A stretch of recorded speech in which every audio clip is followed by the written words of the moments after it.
Pursuant to notice, this hearing on the state of religious freedom around the world will come to order. We are gathered, and I want to thank all of our distinguished witnesses for joining us today and all of the members of the House for being here to further explore the state of religious freedom around the world, coinciding with the non-governmental International Religious Freedom Summit that began today at the Omni Shoreham Hotel here in Washington, D.C. Shockingly, as it prepares to host the 2022 Winter Olympic Games, China's leader Xi Jinping is committing genocide against the Uyghur Muslims and other minorities in Xinjiang. Xinjiang's genocide includes the forced disappearances of millions of Uyghurs into concentration camps, the forced sterilization of Uyghur women, the forced abortion of their children, unbelievable torture against individuals, particularly in those concentration camps, and of course the abduction of Uyghur children into orphanages, far from their home, to be reared with non-Uyghur upbringing while their parents are being mistreated. The Chinese Communist Party is today systematically erasing Islam in Western China, bulldozing mosques and shrines, severely throttling all religious practice and forcing camp detainees to renounce their faith. Leaked documents published by the New York Times quote Xi Jinping shamelessly pushing his genocide, saying, "Show no mercy." Xi Jinping and the Chinese Communist Party have also exponentially increased persecution against all other religious believers, including Christians, Tibetan Buddhists, Falun Gong practitioners, and others, in ways that have not been seen since the Cultural Revolution. Xi Jinping's apparently fearing the power of independent religious belief as a challenge to the Communist Party's absolute dominance is trying to either destroy or radically transform religion into the party servant, employing a draconian policy known as synodization that seeks to subjugate or eliminate any faith or belief that competes with Chinese communism. Virtually all of China is affected. Those under the age of 18 cannot perform many religious functions or receive religious schooling. Sacred texts like the Bible are under assault as Chinese officials scramble to rewrite them. And then there's the utter cruelty. I would like to call attention to one of our witnesses, particularly Gulzira Ayelyakan, a Kazakh Muslim who will be giving compelling eyewitness testimony on the use of tiger chairs, horrific instruments of torture against Uyghurs and Kazakh detainees, as well as the systematic rape of Uyghur women by Chinese authorities. As my colleagues know, religious freedom is under siege all over the world. 2 decades ago, the great Jewish human rights leader and former political prisoner in the Soviet Union, Natan Sharansky, testified at one of my congressional hearings on combating anti-Semitism. And he said, quote, "There are 2 important components in this new phenomenon of anti-Semitism. One is using an old anti-Israeli campaign for strengthening anti-Semitism, and the other is classical anti-Semitism, the old, deep, primitive prejudices against Jews." Mr. Sharansky proposed a simple formula for exposing anti-Semitism, masquerading as mere policy differences with the nation of Israel. And he called it the 3D test: demonization, double standard, and delegitimization. All 3 manifestations of anti-Semitic hate are on full display today as violence against Jews erupts on American streets and throughout the world. According to the FBI, more than 60% of all anti-religious hate crimes in the United States are directed against Jews. So our words indeed must be clear. We must absolutely reject anti-Semitism in all of its ugly forms. In Nigeria, we see a country which on paper has robust legal protections for all religions, but in practice is now a country where many religious and ethnic groups perceive themselves as under serious threat. While much attention is focused on extremist terrorist group by Salafist groups like Boko Haram and breakaway factions such as the Islamic State, West Africa, or Ansaru against those they consider infidels, that is not the only threat, nor is it climate change or farmer-herder conflict, a popular narrative favored by the State Department and certain academics, but a narrative which is woefully incomplete. Rather, the principal threat comes from Fulani ethno-religious supremacism, which has been actively encouraged and abetted by the current administration of President Buhari. It's important to note that this cannot be labeled strictly a Muslim-Christian conflict, though Christians, particularly in the middle belt of Nigeria, are often targeted by Fulani Muslim extremists. But so too are Shia Muslims, however, as well as ethnic Yoruba, who can be either Muslim or Christians, and often have families where interreligious marriage is commonplace. What we are seeing unfold in Nigeria under President Buhari is the deliberate Fulanization of Nigerian institutions. This can be seen, for example, in the sacking of the Chief Justice of the Nigerian Supreme Court, Walter Onegan, and his replacement by Ibrahim Mohammed. You'll also be seeing that the key positions, key in military and security, are occupied now by Fulani, and that wasn't the case with previous administrations in Nigeria. Nor is this a new agenda. If you speak with Nigerians or listen to what Fulani say in Fulfilled or Hausra, you will hear express the desire to fulfill the jihadist ambitions of Usman Dan Fodio, who in the late 18th and early 19th century sought to spread Islam to the sea under the Fulani spear, displacing and subjugating the far older Kanuri-dominated Islamic political order. As goes Nigeria, so goes all of West Africa, underscoring the importance of respect for ethnic and religious pluralism in this critically important African nation. I think it's also important to underscore the fact that the single most persecuted religious group in the world is Christians. And yet often these persecuted Christians come from mostly economically downtrodden and marginalized classes. This was noted in a report 2 years ago under the direction of British Foreign Secretary Jeremy Hunt, who fingered secular political correctness as creating an awkward inability to speak about the persecution of Christians. In his words, and I quote, "What we have forgotten is that atmosphere of political correctness is actually the Christians are being persecuted are some of the poorest people on the planet, i.e. the Dalits in India. In Iran and Pakistan, we see a different model of religious persecution, where religious minorities are singled out for their nonconformity with the dominant religion. Iran's authoritarian government uses its constitution and raw power to mete out punishments for practicing the very rights it should protect. In October, the International Foundation for Human Rights found that the, quote, death penalty has often been used against members of Iran's ethnic communities and religious minorities, especially in political cases, based on the whole concept of spreading corruption on earth, insurrection, and other vaguely worded crimes. Last November, the homes of dozens of Baha'i were simultaneously raided. Several Sunni Muslim students and teachers were interrogated and arrested during Ramadan for their beliefs.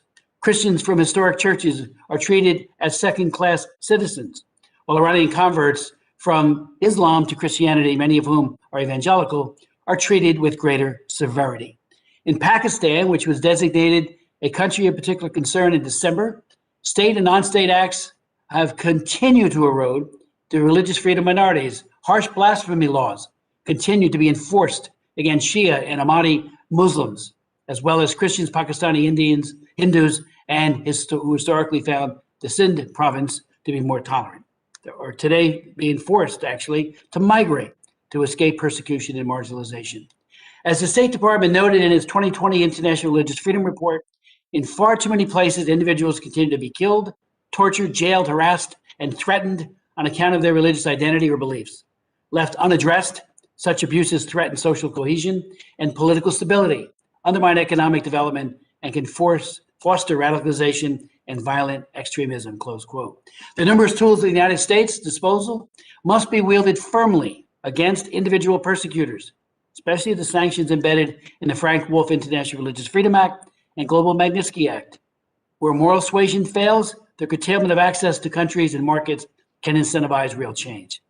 And above all, we need to engage in bilateral and multilateral conversations with countries and their actors. We cannot de-link human rights, in particular, religious freedom, from economic and security concerns. Our commitment to the fundamental human dignity of our neighbors must remain paramount. I'd like to now yield to my good friend and colleague, the co-chair of our Lantos Commission, Jim McGovern. Well, thank you very much, and good afternoon, everybody. I joined Co-Chair Smith in welcoming everyone to the Human Rights Commission hearing on the state of freedom of thought, conscience, and religion around the globe. I want to begin by remembering Father Stan Swami, an 84-year-old Jesuit priest who died in the custody of the Indian government on July 5th. May he rest in peace and power. Father Stan spent 5 decades fighting for the rights of the indigenous people known as Adivasis in what is now the state of Jharkhand in India. Last October, he was arrested and accused of having instigated an outbreak of caste-based violence. An independent analysis found that the evidence used to accuse him had been planted on a computer. But no matter. Investigators and courts ignored his bail request and kept him in jail. Even after he caught COVID, even though he could barely hold a glass of water due to his Parkinson's, until he died. In the aftermath of Father Stan's death, reports and condemnations of his treatment have poured in. All mentioned that he was a Jesuit priest. One said that he paid for being a true Christian. Another linked his death to purported efforts of the Hindu nationalist movement to force Christians out of India. Father Stan's case can be read as one of Christian persecution. But there's more to the story. Yes, Father Stan's faith played a role, because that faith led him to devote his life to fighting for justice for the poor and the dispossessed. But the law under which he was charged is not about religion at all. Father Stan was arrested and held without trial for 9 months under the Unlawful Activities Prevention Act, India's draconian anti-terrorism law. The law has been widely criticized for targeting peaceful dissenters, human rights defenders, and journalists. A number of other people, including poets, lawyers, activists, and writers, were charged along with him. Father Stan's case is one example of how the right to freedom of religion intersects with other fundamental rights, the freedoms of speech and association, the right to equal protection under the law, the right to a fair and public hearing, the right to be presumed innocent, all of which are protected under international human rights law. Father Stan's death happened because all these rights, which the government of India is legally obligated to respect, protect, and fulfill, were violated. This is why it is so important to understand and foster the right to freedom of belief or religion in relationship to the full range of human rights, as some of our witnesses today will emphasize. There are a couple of other issues we will hear about this afternoon and that I want to highlight. First, all of us have a responsibility to make sure that our efforts to protect freedom of religion do not deepen conflict or exacerbate sectarian divides. One way that can happen is by attributing complex conflicts to religious differences when many other causes are also at play. Second, we need to ask ourselves how we decide which religions or which set of beliefs are deserving of recognition. Father Stan was fighting for the rights of indigenous peoples in India, whose identity and culture are linked to the communal lands they were deprived of. In this hemisphere, we do not recognize the spiritual relationship that indigenous people have to land and nature as religious. As a result, we do not characterize the stealing of the project was launched, but our understanding of the role of the as a result, we do not characterize the stealing of their land as a religious freedom issue. I believe that we need to rethink that. Mr. Chair, can I ask everybody to please put their to be on mute? You're absolutely right, Jim. I'm on mute, and I hope everybody else will do the same. Third, I want to draw your attention to the most recent report by the UN Special Rapporteur on freedom of religion or belief. He urges us to pay attention to the ways that discrimination and exclusion on the grounds of identity, including religious identity, intersect with discrimination and access to essential services, resources, and opportunities. His report summarizes how denial of access to education, lack of security of land tenure, hunger, and the denial of legal identity affect religious communities, among others. The treatment of the Baha'i in Iran is an example of some of this. It's another reason we need to look at all rights as an integrated whole. I would like to close with a call for humility.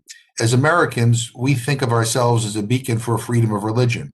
After all, it's the first freedom addressed in the First Amendment to the U.S. Constitution. But the First Amendment is one powerful sentence and it enumerates many of our most cherished rights: the freedom to exercise religion, the freedom of speech and of the press, the right to peaceably assemble, and the right to petition the government for redress of grievances. From the founding of our nation, freedom of religion was defined within the context of a body of interdependent rights. As a Catholic, I'm just old enough to remember the anti-Catholic discrimination that John F. Kennedy had to face during his presidential campaign. I'm sure we all remember that the last administration sought to ban entry to the United States for Muslims. Let's also remember that only 2 years ago, the Supreme Court denied the request of a death row inmate to be accompanied by his Muslim spiritual advisor as he was executed. And just this week, the Washington Post published an article about the desire of a new religious movement to replace the separation of church and state with a world in which their version of Christianity will control all spheres of life, including government, a theocratic vision, if you will. In light of our own history, perhaps it is time for Congress to mandate that the United States be included in annual analyses of the state of freedom of belief or religion around the world. We would learn from comparing U.S. practices with other countries, and it would send a strong message that we hold our own country to the same universal standards we expect others to uphold. So we're about to hear some very powerful testimony from the witnesses. Again, I thank them for being here, and I yield back. Thank you very much to my co-chair. Very good statement. I would like to yield. Gus Bilirakis would like to give some opening comments, and maybe Congresswoman Sheila Jackson Lee would as well. But I would like to yield to Mr. Bilirakis such time as he may consider. Thank you, Mr. Chairman. I appreciate it very much. I'm going to be very brief because I want to hear from the witnesses. So I want to thank my good friend, of course, Chris Smith, and also my friend Jim McGovern and for holding this hearing again today, especially considering the widespread threats to religious freedom around the world. The right to worship must be protected throughout the globe. No person should ever be intimidated, forced from their ancestral homeland, imprisoned, or murdered because of their religion. This has been something I've fought for my entire congressional career as the co-chair of the International Religious Freedom Caucus and as a member of the executive committee of this commission. And I had the pleasure of serving with Mr. Lantos.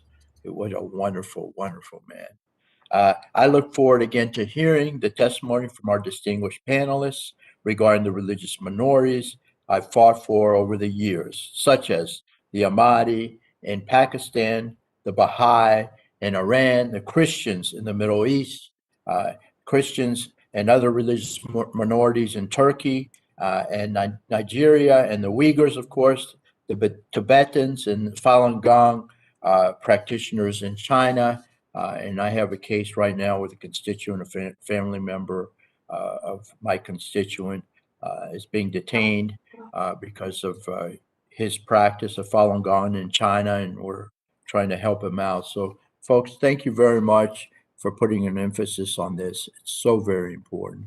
And I'll go ahead and yield back.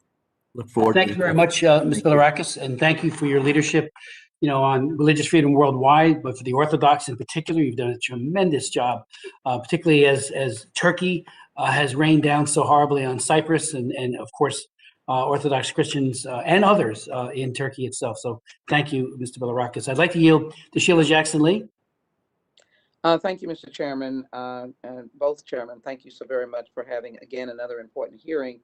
We realize that around the world, individuals have literally been killed, abused, brutalized, men and women, children. As my colleague, Mr. Bilirakis, has said, they've been pulled from their homeland.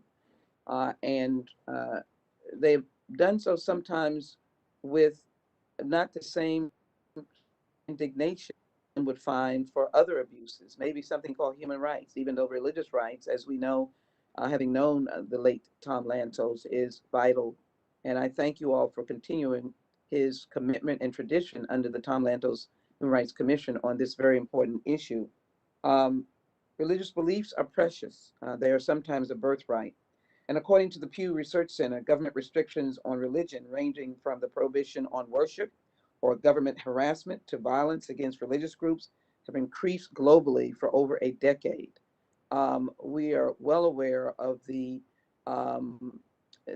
hostage almost of the group in Iraq that were held on a mountain and could not get down based on their religion. We know of the Uyghurs who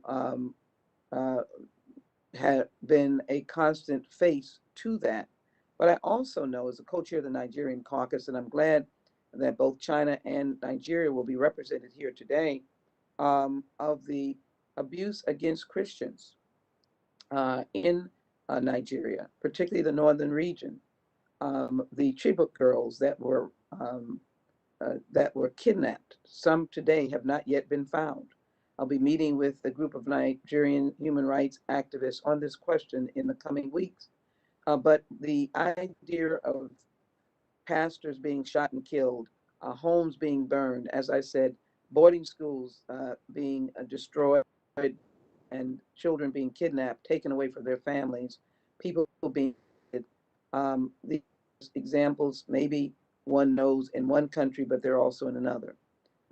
As a member of my faith, I was in an early hearing in my early stages of being a member of Congress. It was said that I couldn't be a member of the panel, couldn't be a member of the judiciary on a particular hearing because of my faith. So we know that none of our countries are perfect, but it is our duty to be vigilant, diligent, and to ensure that we are speaking and acting to protect those who engage in their innocent and sincere religious beliefs, who do not harm others, but simply are there to provide them with that religious comfort. I close by saying, as I recall, the Kosovo War, Albanian war, dealt with ethnic cleansing, and it happens all the time. So I think this hearing is extremely important. I thank chairpersons for having and holding this hearing, and I look forward to hearing the witnesses as well. Thank you so very much. Thank you so very much, Ms. Jackson-Lee. Just if I look a little distracted at times, there's a markup going on in the Foreign Affairs Committee on 58 recorded votes. 4 of them are mine, relevant to China. So when I look over to the side, please don't take that as lack of interest, because I'm absolutely interested in what all of you will be saying today.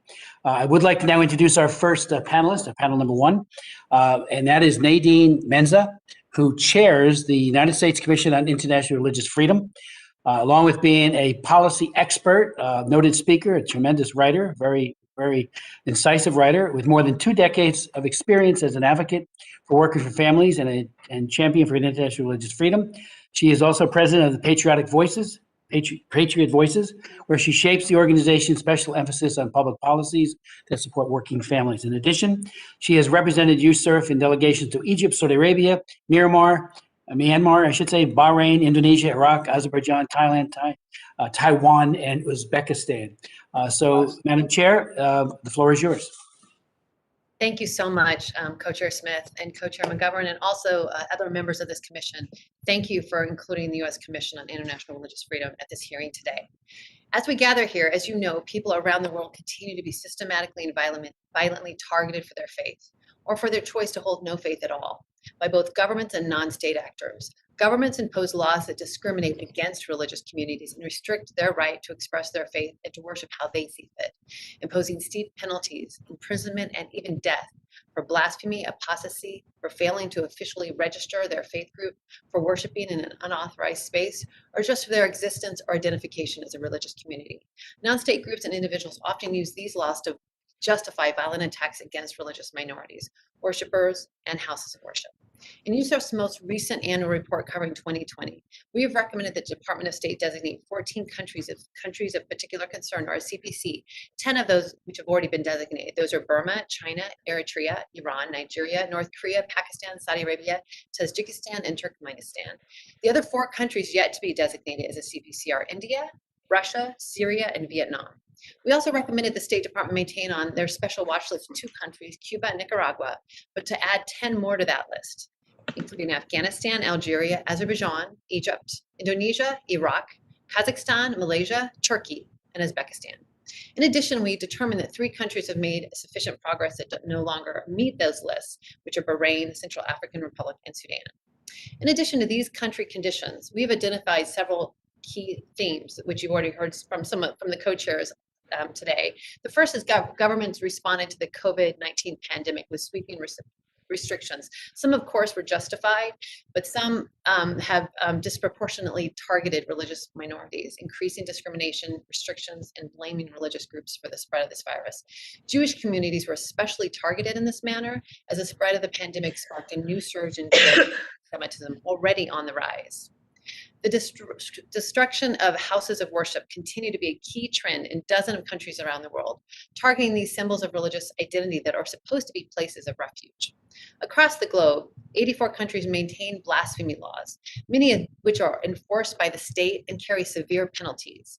In several instances, political unrest prompted the emergence of the religious freedom violations, such as Belarus, Kyrgyzstan, and Yemen. We find also Yazidis, Christians, and others displaced from genocide 7 years ago in Iraq and Syria are still unable to return because of threats from Iranian-aligned militias, Turkey, and then, of course, the reemergence of ISIS cells. As you heard from Co-Chair Smith, religious freedom conditions in China and the extension of its influence beyond its borders represents the most troubling development for us in 2020. In addition to the genocide of the Uyghurs, and coordinated campaign to synthesize Islam, Tibetan Buddhism, and Christianity, the government exercised its broad economic and geopolitical influence to pressure countries to accept its demands without concern for human rights. USER felt this over the last year ourselves when the government of China sanctioned 3 of our own commissioners. The Biden administration, we are pleased, has signaled its commitment to champion human rights, including religious freedom, and centering the safety and dignity of religious communities as foreign policy priorities.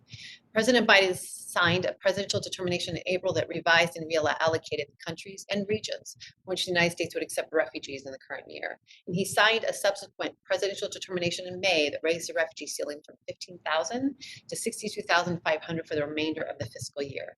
We urge the administration to prioritize those refugees who are most vulnerable, including those who are survivors of the most egregious forms of religious persecution.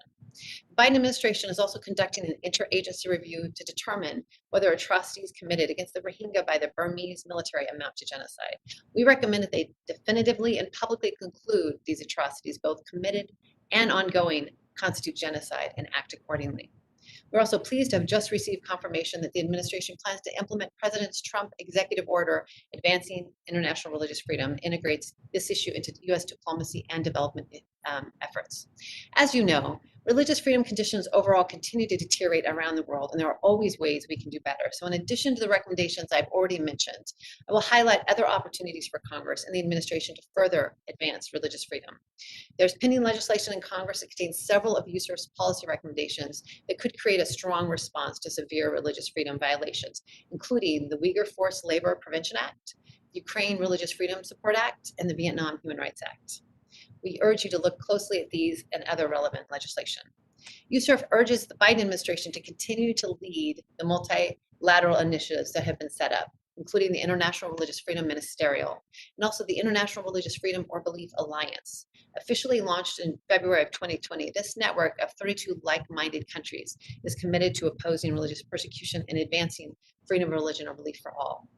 As the Biden administration reviews its Syria policy, USER urges them to take actions to support the autonomous administration of North and East Syria so it can continue as a refuge for religious minorities. We recommend giving them political recognition as a legitimate local government, lifting sanctions from the area they govern, and including them in all discussions for a political solution. Lastly, the Biden administration should move promptly to nominate and appoint well-qualified individuals to key religious freedom vacancies, particularly the ambassador at large and USER commissioners. Thank you, Co-Chair Smith and McGovern, and all the members of the Commission for continuing to show Congress and the administration that human rights and international religious freedom in particular are longstanding bipartisan priorities that we can all work on together regardless of other political differences. Thank you so much for this opportunity, and I look forward to taking your questions. Chairwoman Menza, thank you so much for your leadership and your very eloquent statement. There's so much to cover, and you did cover so very much. So and I missed out so much, but thank you. Appreciate it. And as one who reads the report that you put out, it is so illuminating. You know, Frank Wolf was brilliant in not just establishing under IRFA in 1998 the office at the State Department, but also the commission which then acts as, just another very powerful voice, and you're leading so well. So thank you so very much for that. I have a lot of questions, but I'll keep them narrow. You mentioned China, obviously. Many of us, I have a vote coming up in about 15 minutes on an amendment that I offered in Foreign Affairs, and it's a recorded vote. So if I look away to say aye, it's for that. It's to move the Genocide Olympics to a different city or country. It's still, if the political will exists, it's there. We could do that. They only won 44-40. Kazakhstan was the competitor for the Olympics. And to think that we would provide such a benefit, we mean the whole international community, to Xi Jinping while he's simultaneously eviscerating religious belief everywhere, especially the Muslims, the Christians as well, but it is an actual genocide, as you know so well, is unconscionable. So maybe you might want to just speak a little bit further on the genocide. Secondly, you mentioned the Vietnam Human Rights Act. I am the author of that. It has passed the House on 4 other occasions. It's pending right now. It is totally bipartisan. We passed it in the House, and it gets a hold over on the Senate side and never sees the light of day. I know that Jake Sullivan, our national security advisor, met with the Deputy Prime Minister on July 1st. We're told that religious freedom was not brought up. Maybe you want to speak to that if you know about that. But it seems to me that, when Vietnam is going backwards everywhere, what they're doing against the journalists, the people that they're online, the human rights advocates of every kind, but what they're doing to the Montagnard, the Hmong, and other Christians is just appalling, as well as the Buddhists with their fake Buddhist apparatus that they set up. So I just wondered, if you did give a plug for the bill, and I'm very grateful for that. But my hope is that we can get that bill across the finish line. Friends don't let friends commit human rights abuses. Vietnam likes to say out of their embassy here, it's a country, not a war. Stop relitigating the war. Who's doing that? We're saying that human rights is what a country, first and foremost, is empowered and really has more responsibility to do. So if you could speak to that as well. And finally, within our hemisphere, what countries do you think are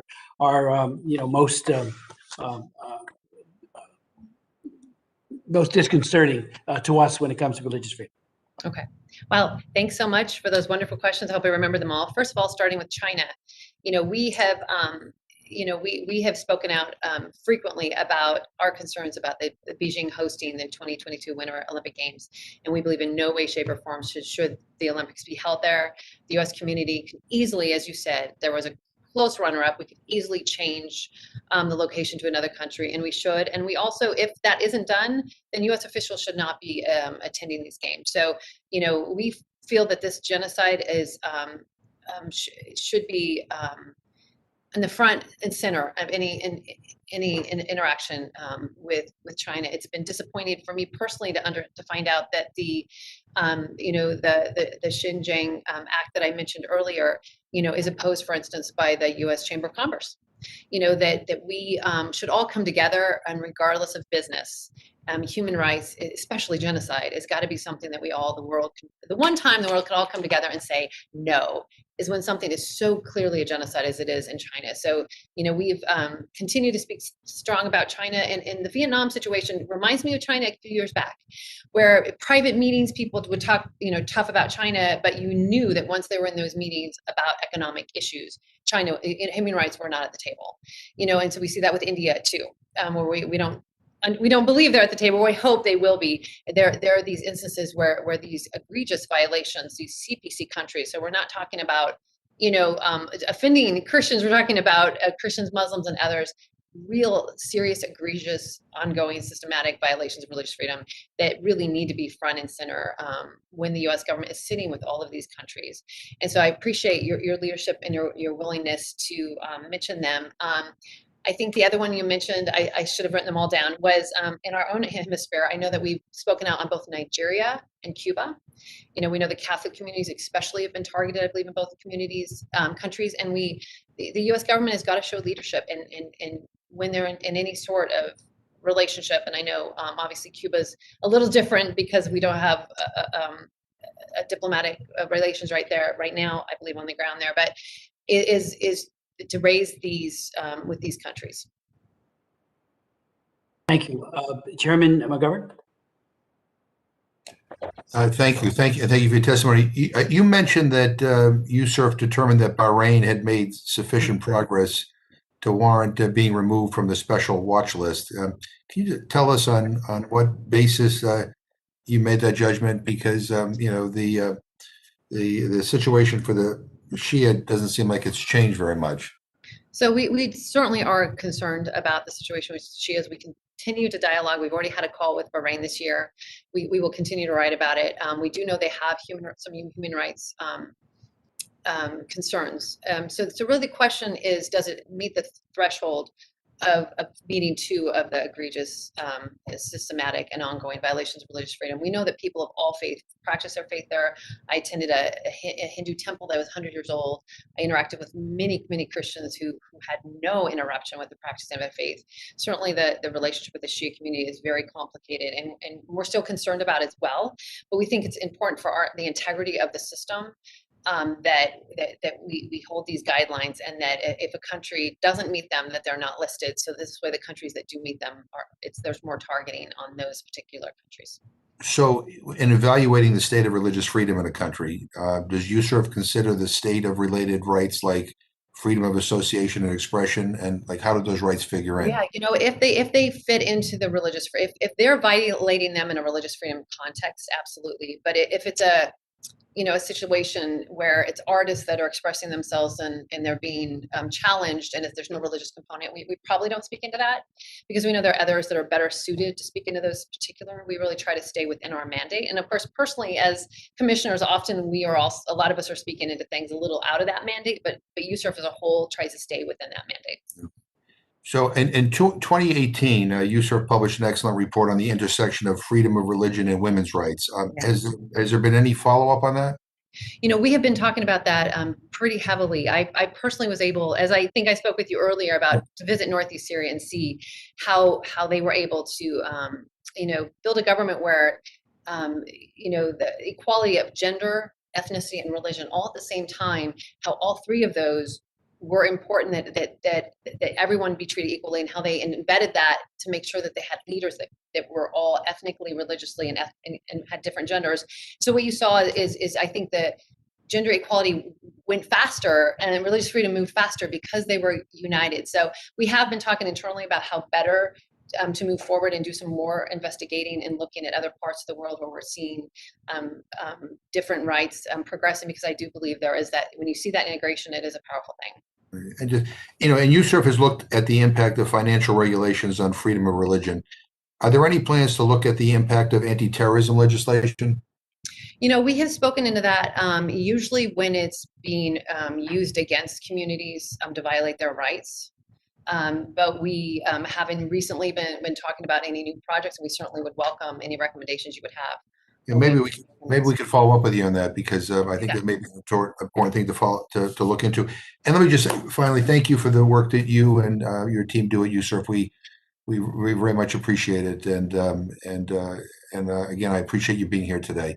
Well, thank you, and I just want to say to both you and Chairman Smith and all of the members of the commission, I'm moved that you choose to spend your time on these issues. I know you don't necessarily get a lot of, it's not a voting right for your constituents usually. So I know that you're doing it. It's the right thing to do. And that means a whole lot to us at USURF. So we have a huge amount of respect, me personally, as well as others at the commission, for what you do. We feel equally positive about the work that you do. So I will yield back. Thank you. Thanks. Thank you, Jim. Mr. Bilirakis? Ms. Jackson-Lee. And transfer it to corporations. Again, that's a. Thank you very much. Let me thank you very much to the witness, Ms. Menza, for your leadership on the United States Commission on International Religious Freedom. Let me just ask a question. In your worldly experience, has religious freedom gotten worse? We're in 2021, and we've been at this for a pretty long time. We've, even in this Congress, have legislated, and we have spoken, even though Secretary Clinton, then First Lady Clinton, said women's rights are human rights. We've all utilized that to say religious rights are human rights, civil liberties, civil rights are human rights. So has it gotten worse? And how so? Yes, unfortunately, it has gotten worse.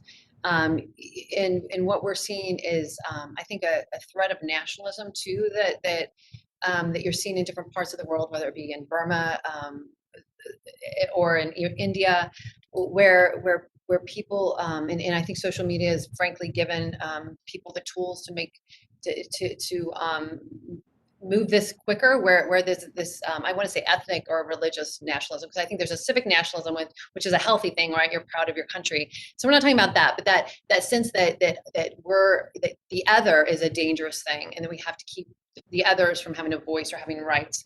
And so I think we're seeing some of that is certainly spread in areas and where they're turning on the religious minorities and considering taking away their voices and seeing violence. And so there's some different things like that we've seen that several years ago weren't quite as prevalent.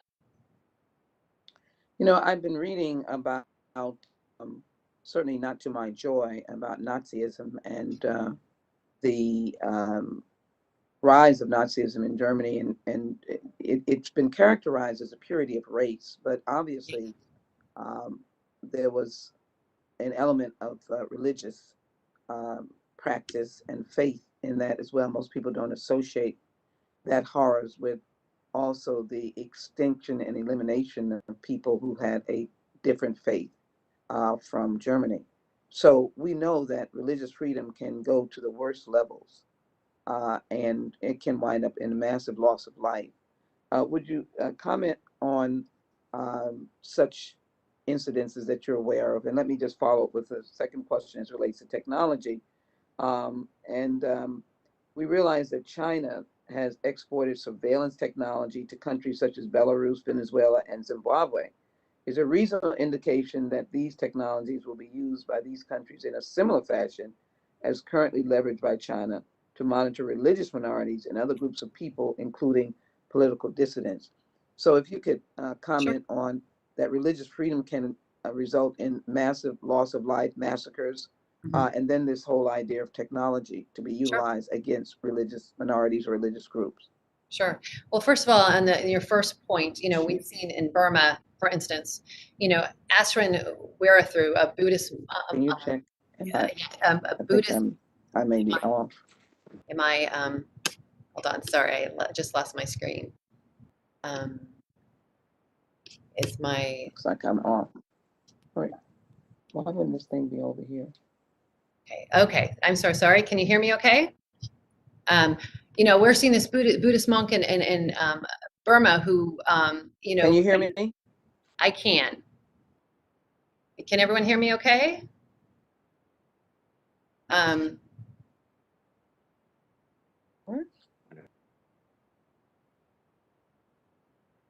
I'm going to try again. Is that good? It's perfect for me. I can hear you. Great. Then I'll keep going. I can hear you too, yeah. Okay, thank you. Perhaps it's on her end. So we have seen in Burma, for instance, how this Buddhist monk called for, said that the Buddhists were going to just be I think he said something like a mark on the paper, they were just going to be a dot on a paper because of the growth of Muslims. And he actually called for people to commit atrocities against Muslims, and so he did this on Facebook. And we really understood that it seemed as at that point in time that the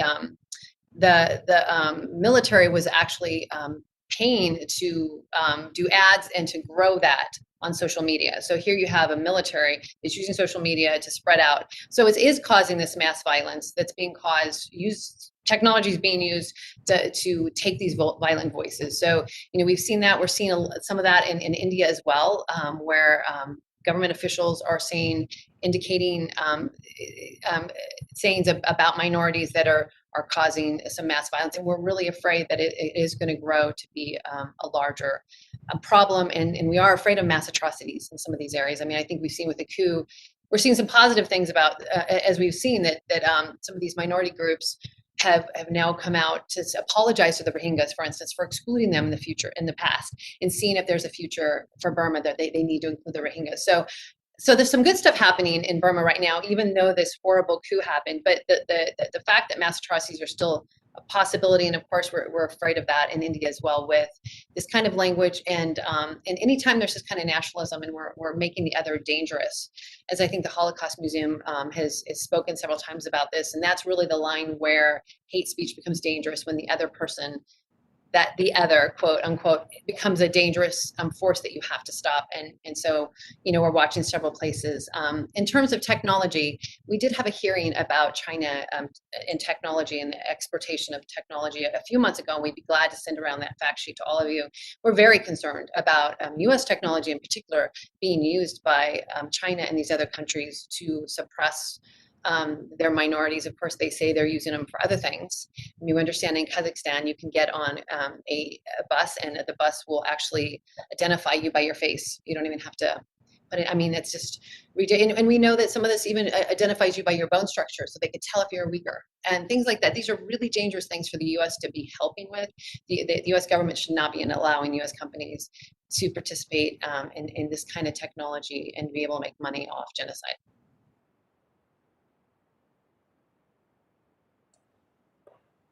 Thank you very much, Ms. Jackson-Lee. And Chairwoman Menza, thank you so much. I have a lot more questions, but we'll send them to you if that's okay. Particularly on India, you touched on India a little bit, and Russia. And we've tried ever since CPC was lifted from Vietnam, which was a mistake because there were deliverables that the ambassador at large at that time thought were going to happen as part of a trade deal. None of it happened. Matter of fact, in many cases, it got worse. So it's time to reestablish CPC for Vietnam as well. So thank you that you have been outspoken. The commission has been speaks truth to power, including us, and I mean the State Department as well. Thank you for being that voice, because it's irreplaceable. Thank you. We appreciate the partnership and the chance to work together. Thank you. Okay. Appreciate it, Chairwoman. I'd like to now invite our second panel to provide their testimony, beginning first with Bob Fu, who is one of the leading voices in the world for persecuted faith communities in China. Bob spent time in a China gulag jail. He was born and raised there, of course, and was a student leader during the Tiananmen Square demonstrations for freedom and democracy back in 1989. He is the head of the president of China Aid, and many of us do count on him.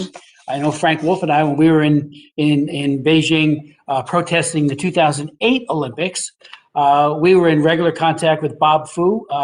We knew that the Chinese Communist Party was listening to every word, and I can give you a whole story about that, but we knew they were. But here's a man who's made a serious difference on behalf of all faiths, including and especially Christians.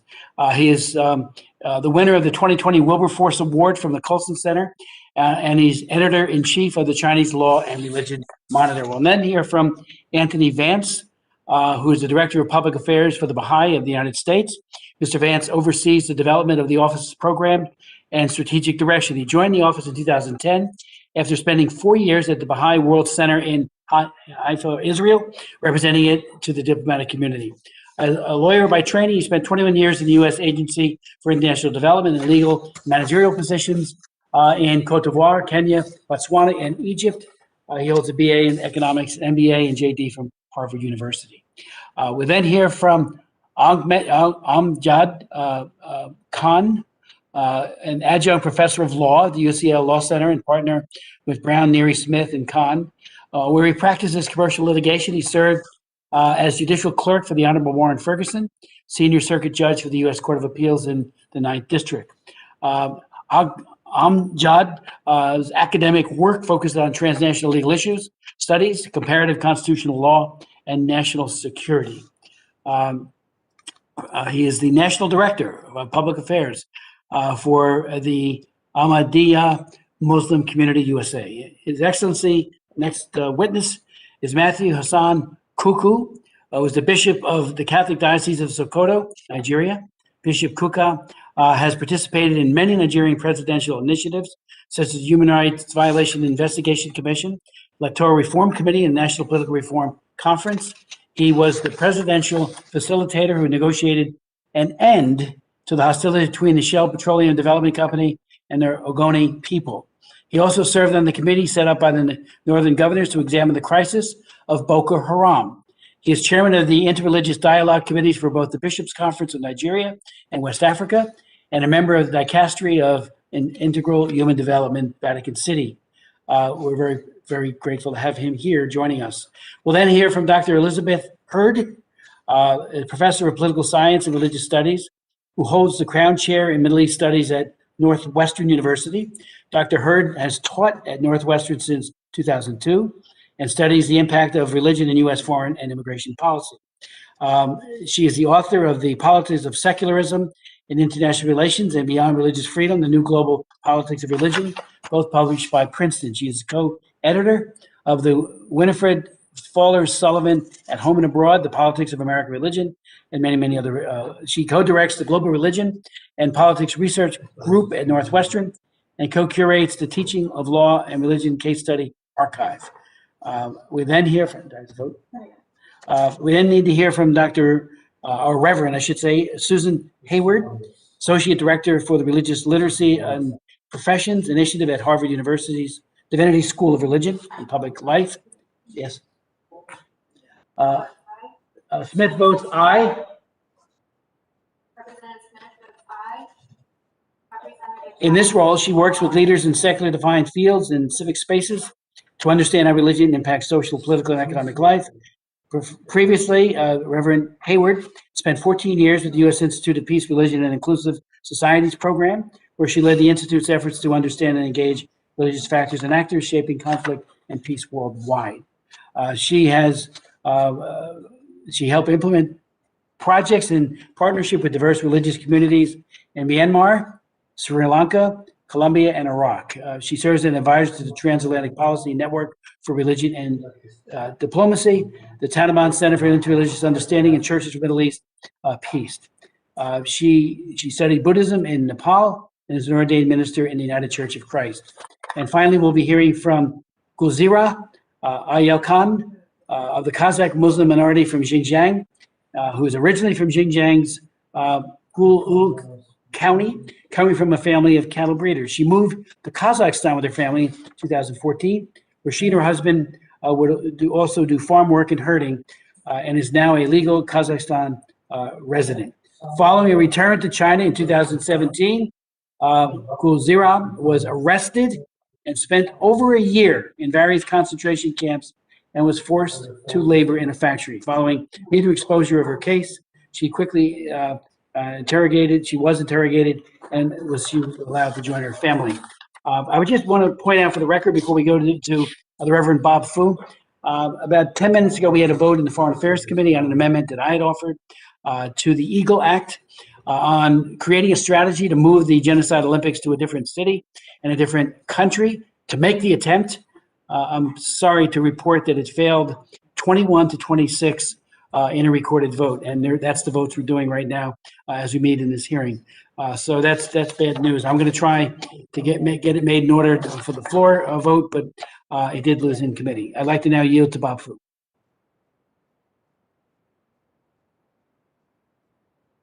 The Honorable Co-Chairman Congressman Chris Smith and Congressman Jim McGovern, members of the Lantos Commission, my fellow distinguished witnesses, panelists.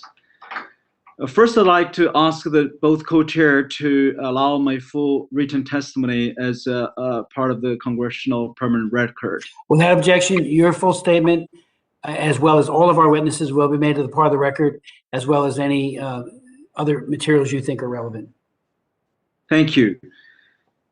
Friends, today, as the world witnessed the worst religious persecution and rule of law seen in China since the Mao's Cultural Revolution in the 1960s, the rule of law has replaced the rule of man has replaced the rule of law and rule by law. Under Chinese President Xi Jinping, even during the pandemic, each month in 2020, at the close of another decade, the Chinese Communist Party intensified its religious persecution. Implementing the banner of so-called Sinicization, the CCP launched a wide, comprehensive war against all perceived independent faiths. targeted groups, including Catholics, Protestant of both the independent and registered house churches and the government so-called patriotic movement religions, and of course including the Tibetan Buddhist, the Falun Gong practitioners, the Muslims of Uyghurs, Kazakhs, as well as Hui traditions and other emerging new sects. So in 2018, under the direction of Xi's so-called 5-year plan for the Sinicization of religion, designed to shape all religious faiths to become so-called compatible with the socialism and communism. In the persecution against the Christian communities, for example, the CCP intends not only to put Christianity or Christian faith under its full control of its evil government, but also with the intention even to wipe out those the genuine faiths and the followers of Christian faith. As official, even the government-sanctioned churches, as I just mentioned, their crosses, thousands of crosses were being demolished, being burnt, being destroyed, and also many of the churches, if they are allowed to exist, they are forced to sing the Communist Party revolutionary songs during the Sunday worship, to fly and wave the Communist Party flags on the pulpit, and to listen to the secondary sermons censored by the party leaders. So as of today, the CCP completely outlawed any non-government churches called house churches. And this include, of course, other religious faiths too, in the Muslim mosques and Buddhist temples. Those clergymen, those members were also forced to sinicize the religion by placing Chairman Xi Jinping's portrait, replacing their religious symbols like crosses and others. So in 2020 alone, China Aid, according to our research, we find those the Communist Party authorities raided the Christian families' gatherings, even in their own homes during the pandemic. Family members were being taken out and detained for their worship.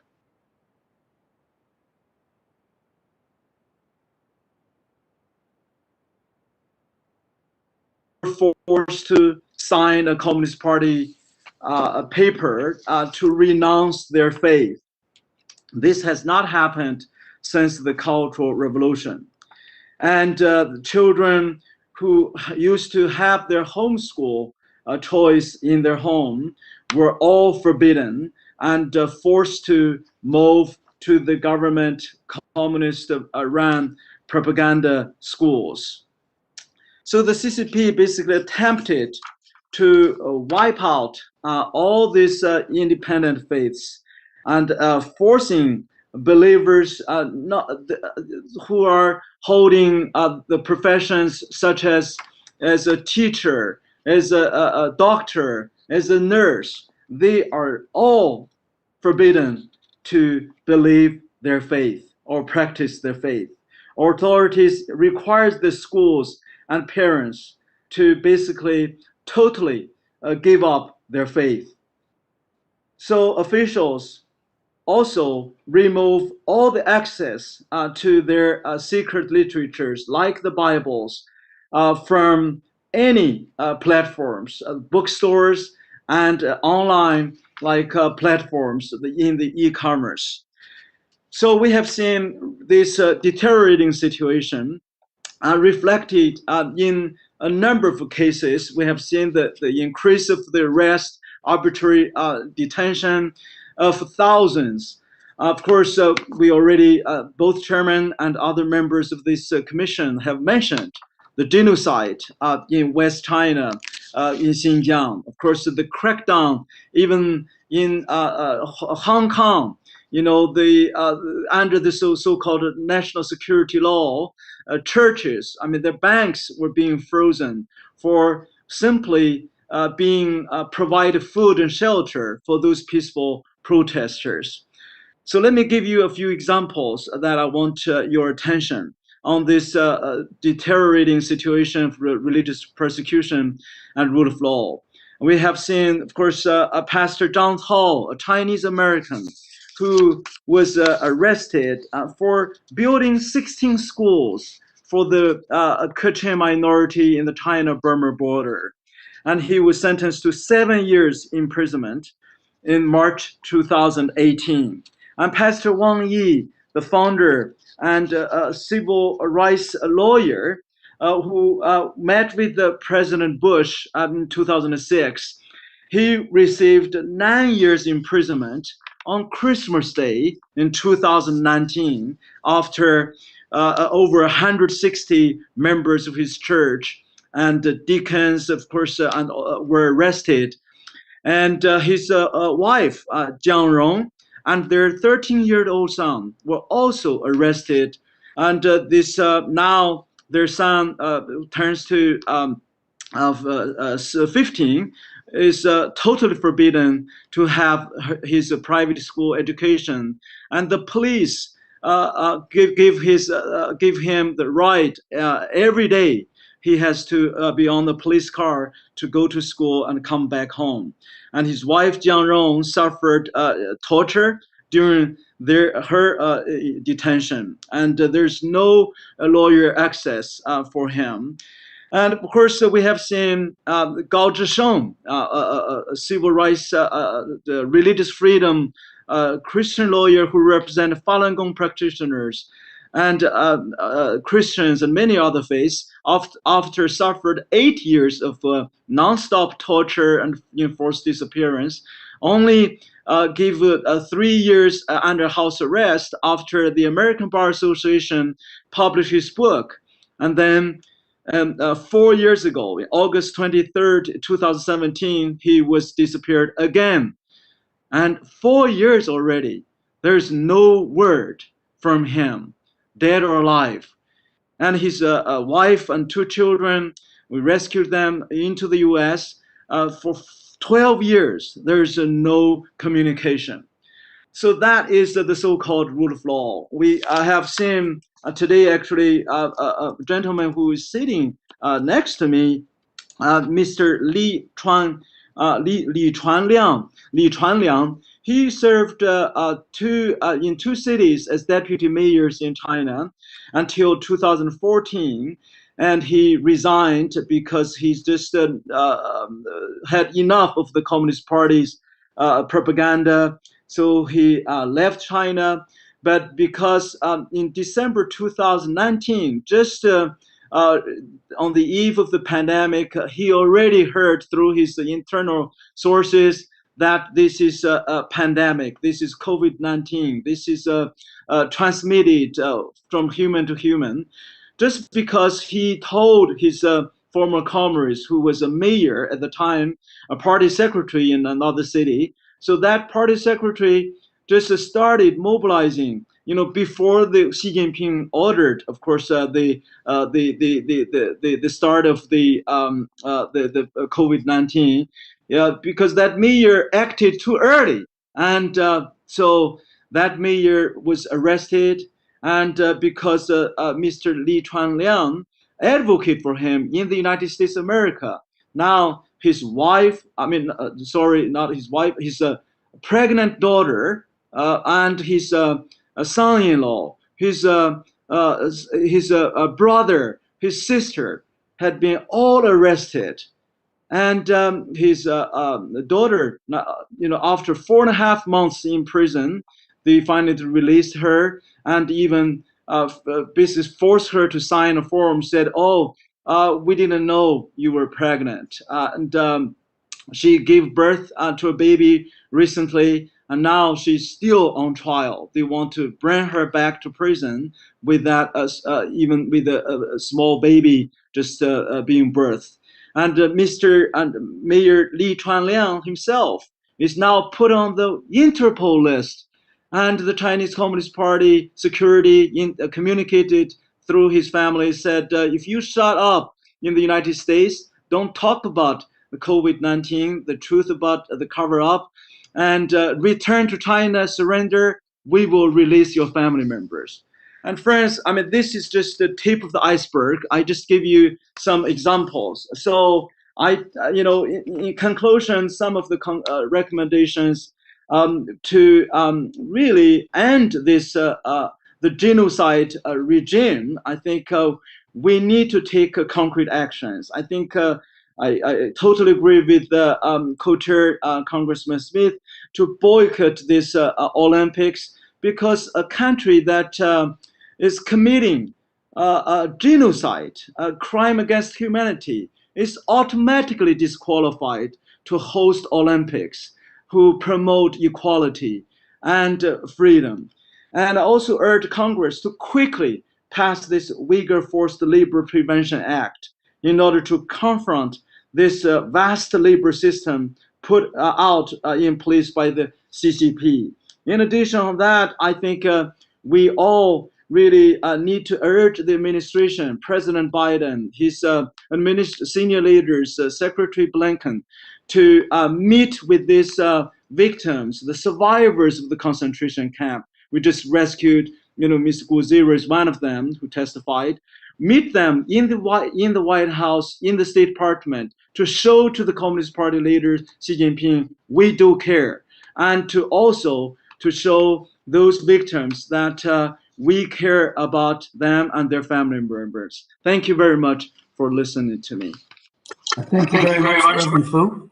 I noticed that Dr. Andy Harris, member of Congress and a leader on human rights from Maryland, has joined us. Dr. Harris, I know you're in a markup with appropriations, just we're in a markup as well in foreign affairs. Would you like to make any comments?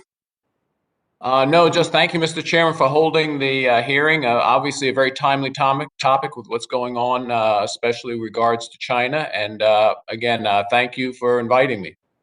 Thank you, Dr. Harris.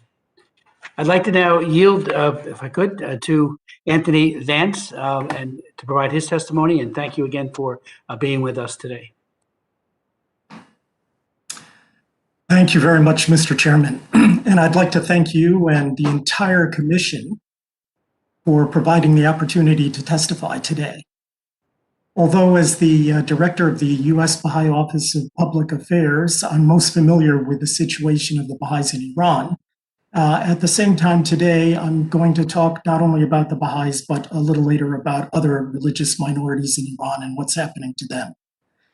At the outset, though, I think it's helpful to understand that the Baha'i faith is an independent world religion that began in the middle of the 19th century, which today has over 5 million followers in over 200 countries and territories, representing virtually every racial, ethnic, and national group on the planet.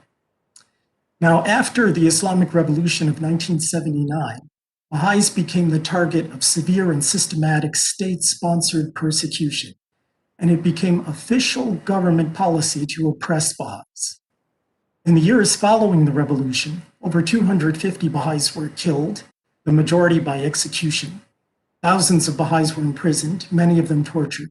Baha'i holy places were destroyed, and Baha'i cemeteries have repeatedly been attacked and desecrated. The government also made and continues to make concerted efforts to impoverish the Baha'i community. After the revolution, Baha'is were dismissed from government jobs and denied pensions. And to this day, private employers are pressured not to hire Baha'is. Baha'is still suffer frequent raids on their homes and businesses, including the closure of small shops. They're barred from 24 occupations, and their property is routinely seized without compensation. In fact, in the second half of 2020, two provincial appellate courts confirmed the seizure of some 50 Baha'i homes, including adjacent farmlands in the village of Ivel in Mazandaran province. The courts confirmed the lower court finding that, quote, the perverse sect of Baha'ism is confirmed as heretical and unclean, and there is no legitimacy in their ownership, end quote. These appellate court decisions, if used as precedent across Iran, would have a devastating impact on the already struggling Baha'i community. Baha'is were also dismissed from university positions after the revolution, and Baha'i students have been excluded from the nation's universities since then. Arbitrary arrests and imprisonments remain commonplace, with over 24 Baha'is in prison and with typically 3 times that number out of prison awaiting trial, sentencing, or appellate processes. Of particular concern at this time has been a surge in anti-Baha'i hate propaganda in state-sponsored media outlets, including online sites as well as television and radio. For historical perspective, in 2014, approximately 401 anti-Baha'i written news pieces or broadcasts were appearing every month. During the first 4 months of 2021, the average was 1,034 per month, more than double the 2014 level, and an increase of 44% over the monthly average in calendar year 2020. We believe that this increase is significant enough to warrant concern that the Iranian government is preparing its population to either support or acquiesce to a planned increase in persecution of the Baha'i community.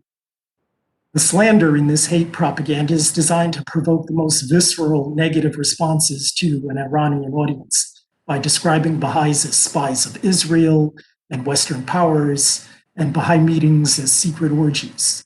The Supreme Leader, Ali Khamenei, has issued and repeatedly reissued a religious decree prohibiting Iranian Muslims from associating with members of the, quote, deviant sect, unquote, a well-known reference to Baha'is.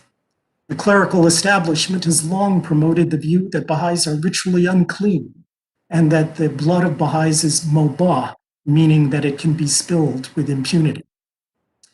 History, of course, tells us that increased hate propaganda often precedes increased persecution. We hope that this is not the case here, but feel it is important to alert this commission and the international community to the possibility. Now, unlike the Baha'i faith, Christianity, Judaism, and Zoroastrianism are recognized as official religions under the Constitution of the Islamic Republic of Iran. Their adherents are reserved a total of 5 seats in Iran's 290-member parliament. Nevertheless, they face serious restrictions on their religious activities. Muslim religious groups not conforming to Shia Islam, such as Sunni Muslims, or to the regime's version of Shia Islam, such as the Gonabadi Sufis, face varying degrees of persecution. For instance, the International Organization for the Preservation of Human Rights has reported that there are currently 8 Gonabadi Sufis in prison for their faith, and another 34 in internal exile in remote locations in Iran, and that after the death of their leader, Dr. Nur Ali Tabandeh, who, while under house arrest in December of 2019, the government has seized assets of the Sufi order and installed its own candidate as their new leader. Article 18, the well-known human rights NGO, which focuses on the persecution of Christian converts in Iran, reports that there are currently at least 23 Christians in prison for their faith, and at least another 53 who are not in prison, but awaiting trial, sentencing, or the completion of appellate processes. As with Baha'is, these individuals are commonly charged with endangering national security and making propaganda against the regime. Mr. Chairman, thank you very much for the opportunity to make this testimony. Mr. Vance, thank you so very much for your testimony and leadership. You know, one of my proud moments in the early 1980s as a member of Congress was to stand with Ronald Reagan when he spoke out in defense of the Baha'i in Iran. And you have yourself carried this cause forward and pressed so hard.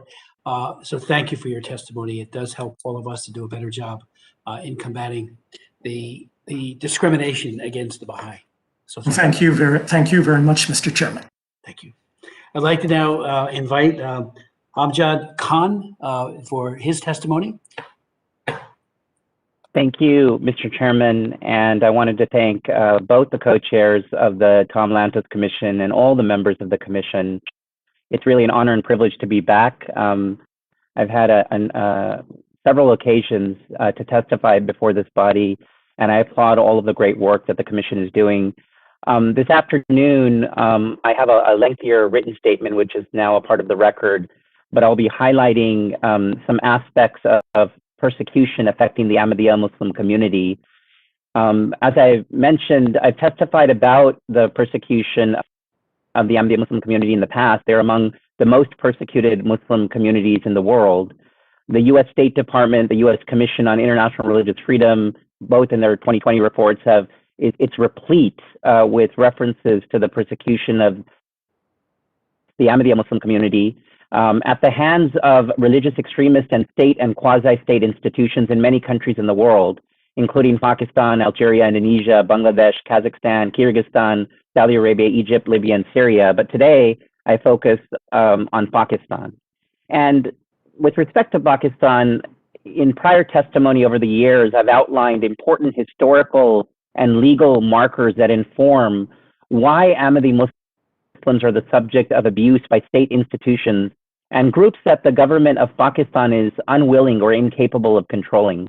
I've discussed how Pakistan's constitution strips the ability of Ahmadi Muslims by constitutional amendment, the Second Amendment to its constitution, to self-identify and profess to be Muslims. A remarkable situation, the only Muslim state in the entire world that defines who is or is not a Muslim and excludes an entire community from self-identifying. And how Pakistan's criminal and anti-blasphemy provisions include anti-Ahmadi laws that criminalize the very existence of Ahmadis for being perceived as, quote, posing as Muslims. For over 40 years since the passage of that constitutional amendment, Ahmadi Muslims have been murdered in large numbers, over 350, and many hundreds more have been prosecuted and imprisoned. Now, the Ahmadiyya Muslim community has, some estimates are over 1 million in Pakistan. There's many Ahmadis who have fled Pakistan owing to this incredible situation. Ahmadi Muslims profess to be Muslims, but essentially their belief is irrelevant under the law for the reasons that I've stated. And the blasphemy provisions and the anti-Ahmadi provisions punish activities, basic activities, like for an Ahmadi to say an Islamic greeting, to call their mosque a mosque. These are arrestable offenses, and they can be charged and imprisoned, and in fact, in many cases, they are. I wish to highlight some recent data and some recent trends that this commission should note, because, of course, this issue is well documented, but this information, I hope, this commission will find useful.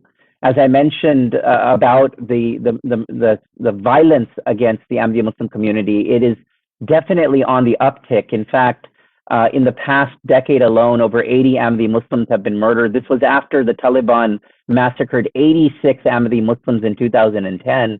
On average, an Ahmadi Muslim is killed every 6 weeks over the past decade in Pakistan. And just in the past 12 months, 6 Ahmadi Muslims were murdered in cold blood, including one Ahmadi who was shot in open court while he was awaiting his day in court.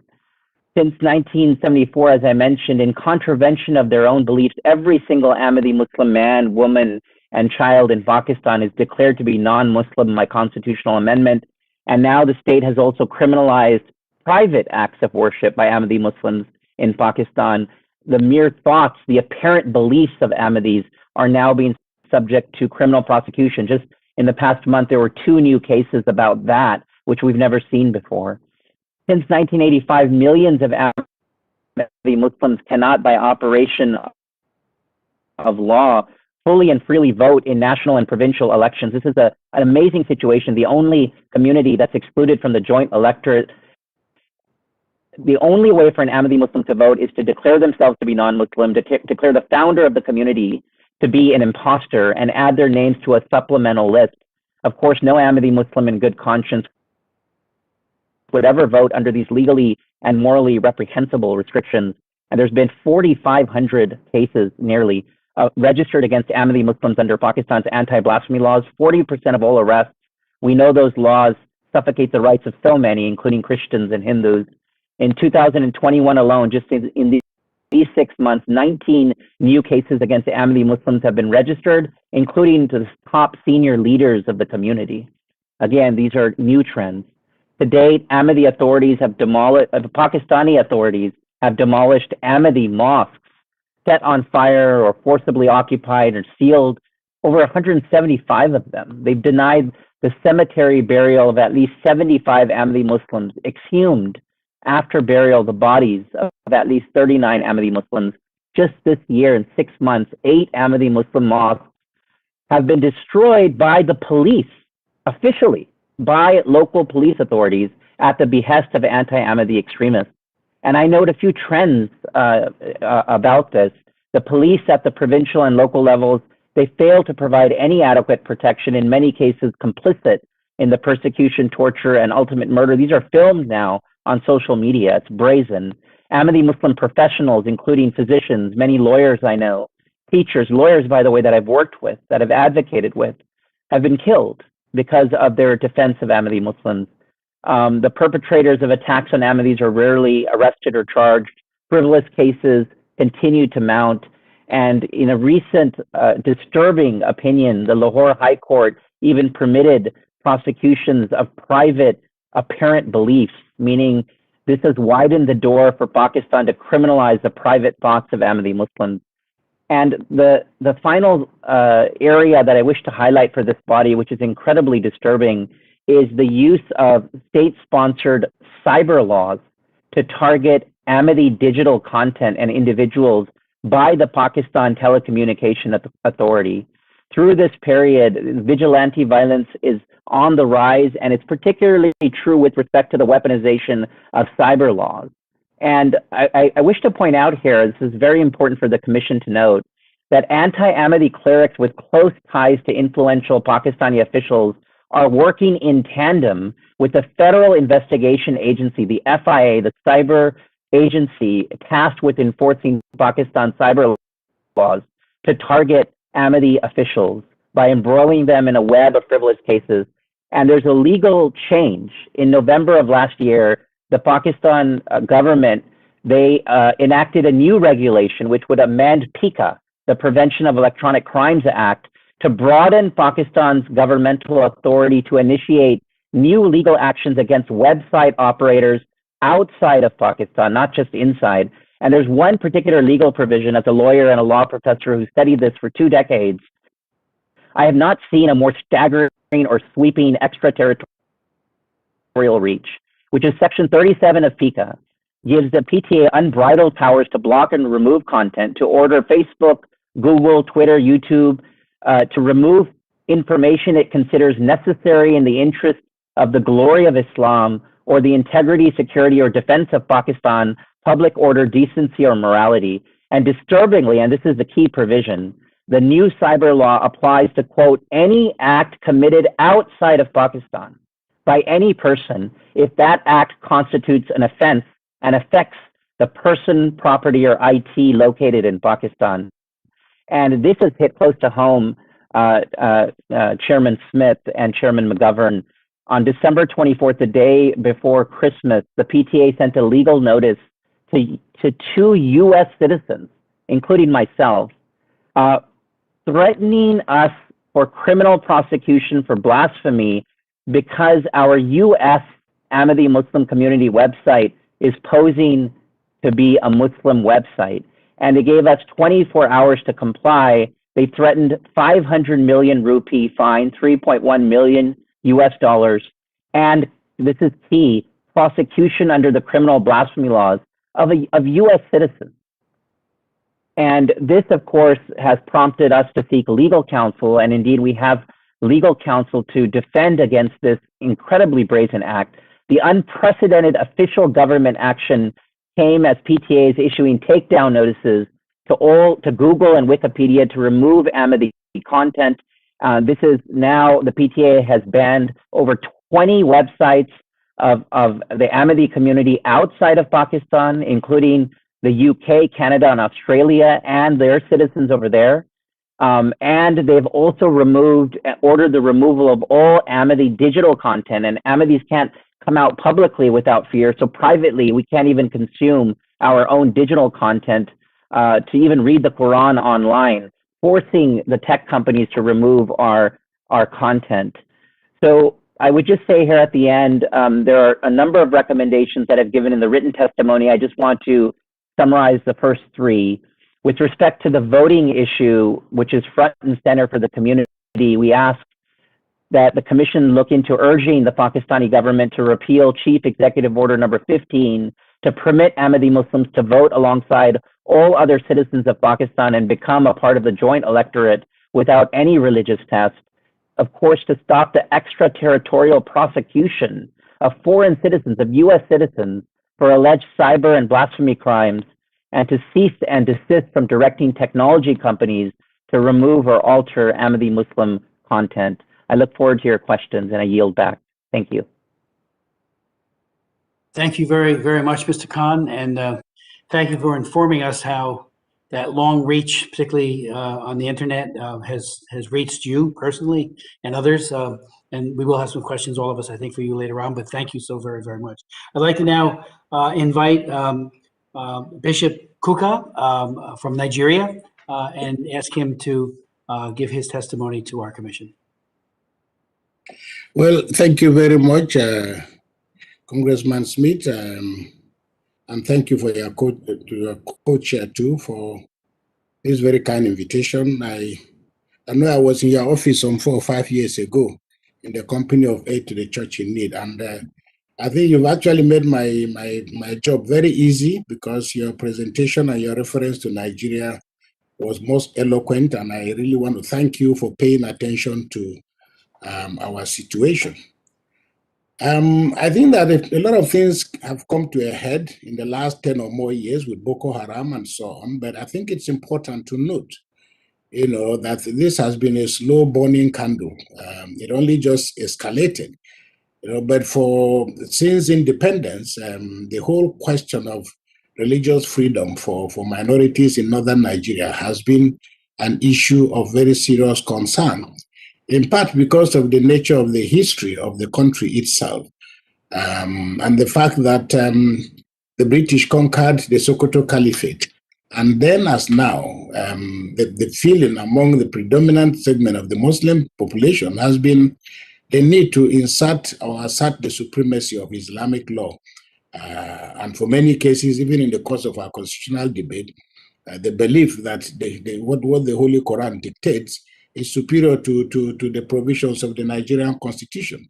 And that also has, the larger effect of that on Christians has been the fact that up till now, the issues of access to places of worship, the fact that, Muslim militants have absolutely no qualms about the destruction of Christian churches at the slightest provocation, even when a lot of the issues have absolutely no direct bearing with the situations in Nigeria.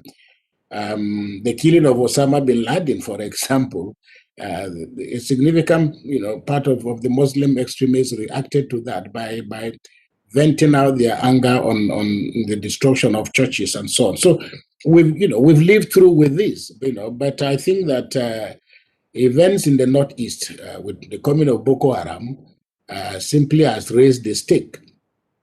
A lot of the information is pretty well known, and I don't think that it needs repeating. You've made the point in your own reference to Nigeria, namely the consistent and the persistent destruction of church properties. And as you know, from the beginning of time, so to say, from the emergence of the modern state across the world, the Catholic Church has been at the forefront of the provision of social services, education, health services, and so on. So indeed, unlike many other institutions, we are at the lowest level of society. So we feel the pulse of our people. A significant percentage of senior Muslims in Nigeria and non-Christians and non-Catholics are beneficiaries of Catholic education. So this assault and attack on our physical infrastructure has come to us with a lot of shock. But it's been also, like you said very clearly, we have to place this in the context of the emergence and the global ambitions of Salafist Islam, and more or less what that has brought to us.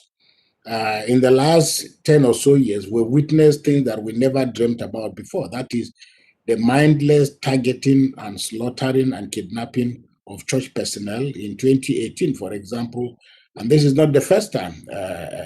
2 of our priests and 17 of their parishioners were slaughtered during morning mass. And in a lot of the killings, there's actually no relationship between the atrocities themselves and the activities of ordinary people. Before now, 1 or 2 or 3 of our priests had been killed in a moment of crisis. Last year, the bandits invaded our seminary and kidnapped 4 of our seminarians. I'm sure the killing of Michael, the seminarian from my diocese in Sokoto, gained quite a lot of global attention. But what was also very significant for us as Christians is that one day a policeman drove into the seminary and they came with a few people they had in their vehicle to report that they had actually captured the people who killed Michael. And what was very significant for us was that Michael was supposed to have been killed on grounds that he was just an 18-year-old kid. But the Muslim, his kidnapper, said, look, we were shocked that this young man was standing before us and calling on us to repent, despite knowing that we were Muslims and despite seeing our guns and so on. So I make this point just in passing to make the case that it's not as if Christians have been sitting back. Occasionally, many of our people have seen this as an opportunity to also bear witness. We've had a lot of other killings, as I said. There's probably no need for me to go into the details. But a lot of our young Christians who have been kidnapped, some of them have been forcefully asked to convert to Islam. Some have been turned into spies. Some have been turned into cooks. Some have been forcefully turned into sexual slaves. The story of Leah Sharibu suggests very clearly, that there is, in many instances, a correlation between the conditions in which people find themselves and the faith that they believe in. But very quickly, what has been the reaction of the church? And I speak here specifically on behalf of the Catholic Church. That we've always done what we have done best, namely to take very seriously Jesus' instruction that he has come that we may have life and have it to the full. And we continue to work relentlessly. We issue statements. We've called government's attention to the realities of the situation. We've also tried to reach out to let government understand our willingness and our commitment to work towards the greatness of our country. What is significant about the situation in Nigeria is that we are in a democracy, albeit a very weak, with all the weak structures, with all the inefficiency, with all the deficiencies. It's not as if we are struggling to overthrow a dictatorship, or that we have a situation in which some autocrat is in power and we need to get him out of the way so that we can establish a democracy. It is that these things are happening in a democracy. And I think what is also significant and worthy of note is that things have just unraveled, in the last 5 or 6 years since the coming to power of General Buhari. He didn't make Boko Haram happen, but the fact that today the Northwest and North Central and literally the length and breadth of Nigeria has now been invaded by bandits and headsmen and killers and all kinds of people who have come from God knows where. And the fact that the government just seems to be either helpless or almost uninterested in dealing decisively, with these people. This is what has added more confusion to the mix. And the contradiction here is that the president has blatantly pursued rather nepotistic, but also policies that show very clearly preferences for men and women of his faith. The entire security outfit now is in the hands of Muslims. The president the Chief Justice of Nigeria, who was a Christian, was replaced under very dubious circumstances.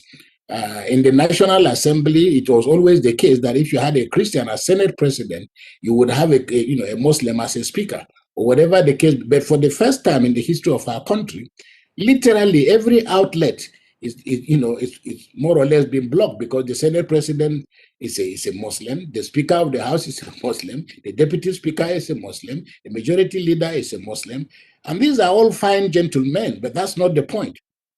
The point is that the level of anxiety among us as Christians and Muslims has exacerbated. And of course, the tragedy in all this is that it's not as if Muslims are having a better deal, because more Muslims have been killed as a result of the crisis that we're in, than Christians. But again, unfortunately, this is not the way we should be looking at this whole thing. And what the Bishops' Conference have also tried to push for is the need for us to focus on our common humanity. So by way of trying to end is to make the point that, first of all, our Justice and Peace Commissions and Caritas are doing fantastic work, in the areas of rehabilitation and helping our people to rebuild their lives. Some of the challenges are, of course, more that, they are beyond what we can deal with. But on a practical level, I think that the problems we have are existential problems. People are dying, and they are dying literally by the day. They are being killed, they are being slaughtered in their sleep. And the question as to how we will rebuild our country and how all this is going, what is going to happen? These are the challenges. And I give a very practical example here, and I don't know whether I should say it, but I think I should. The government of Hungary, for example, has intervened in a way, a manner that fits the kind of thing we're talking about. That is, beyond sanctions, we need concrete, actionable initiatives that change the lives of people. For example, in my diocese in Sokoto, which is made up of Sokoto, Kebbi, Zamfara, and Katsina, with help from the government of Hungary, we've been able to rebuild our schools. People's lives are changing. We're building a health facility in Sokoto, a diagnostic center, with the help from the Hungarian government. So I would like to appeal to the U.S. government to do two things. One, while talking to the federal government at a diplomatic level, it is important that government agencies like USAID and others begin a very concrete conversation with the various church organizations, so that we can get our children back to school. Because the only way we can fight Boko Haram is through education. Right now, we are dealing with the widows, we're dealing with orphans, we're dealing with children. In Nigeria alone, there are 15, 16 million young people who are on the streets. 80% or 90% of them are Muslim children. So it will not be possible for us to close this gap without, as if we go into the next phase with such a huge percentage of illiterate people, our problem can only get more complicated. So I really want to thank you for continuing with this engagement, but also just to conclude by saying the Nigerian situation is not a helpless situation, because a lot of the educated people in Nigeria are Christians. The fate of the Christian minorities in northern Nigeria, and of course, even Muslim minorities elsewhere, these are the issues. But I like to focus on the fact that we require practical, measurable forms of assistance that can help us to change the lives of our children, whether it is through scholarships or whether it is through the rebuilding of schools and so on and so forth. Something that the church has done and continues to do very well. Once again, I thank you very much for your very kind attention and privilege. Bishop, thank you so very much for your testimony, for your advice to us. I would even call it admonishment, because we have missed, I think, many opportunities to make a difference on the ground, particularly when everything goes through the central government. It often, and I've been to Abuja many times. I've actually met with Archbishop Kegama in Jos and went to firebombed churches of his, where Boko Haram had done horrible things. And in a spirit of reconciliation and love, but also determination, they still wanted to work with the Muslim leadership in Jos. I met with the leaders there, and I was amazed how well they got along and how much they respected each other. And so both sides, Muslim and Christian, Catholic, despised what Boko Haram was doing. So thank you, as well as other radicalized elements in Nigeria. Thank you so much, and we'll come back to you in a few minutes with some questions. I'd like to now welcome Dr. Elizabeth Hurd, and ask her if she would provide her testimony to the commission. Thank you, co-chairs McGovern and Smith, distinguished members of the Lantos Commission and staff members, and my distinguished fellow panelists. My name is Elizabeth Shackman Hurd. I'm a professor of political science and religious studies at Northwestern University. I studied the politics of religious freedom, religion in U.S. foreign and immigration policy, and relations between the U.S. and the Middle East. My testimony today will be informed by 2.5 decades studying the intersections of religion, law, and politics. Religious freedom as a political ideal enjoys the support of many Americans and members of Congress. Yet today, I'm going to suggest the time has come to de-emphasize religion as a priority in American foreign policy. Elevating religion above all other factors risks doing damage to the cause of diversity and tolerance on the ground. My work suggests that the best way to support religious tolerance is to step back from religious freedom as a guiding principle in U.S. foreign policy in favor of justice, equality, and respect for diversity. To move away from a focus on religion does not mean ignoring or denigrating it.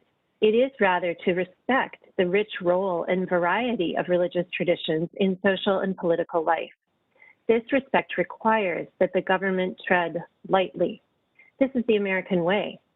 Imposing U.S. versions of religious freedom is not guaranteed to secure respect for religious diversity abroad. To the contrary, it may trample on it or even threaten it.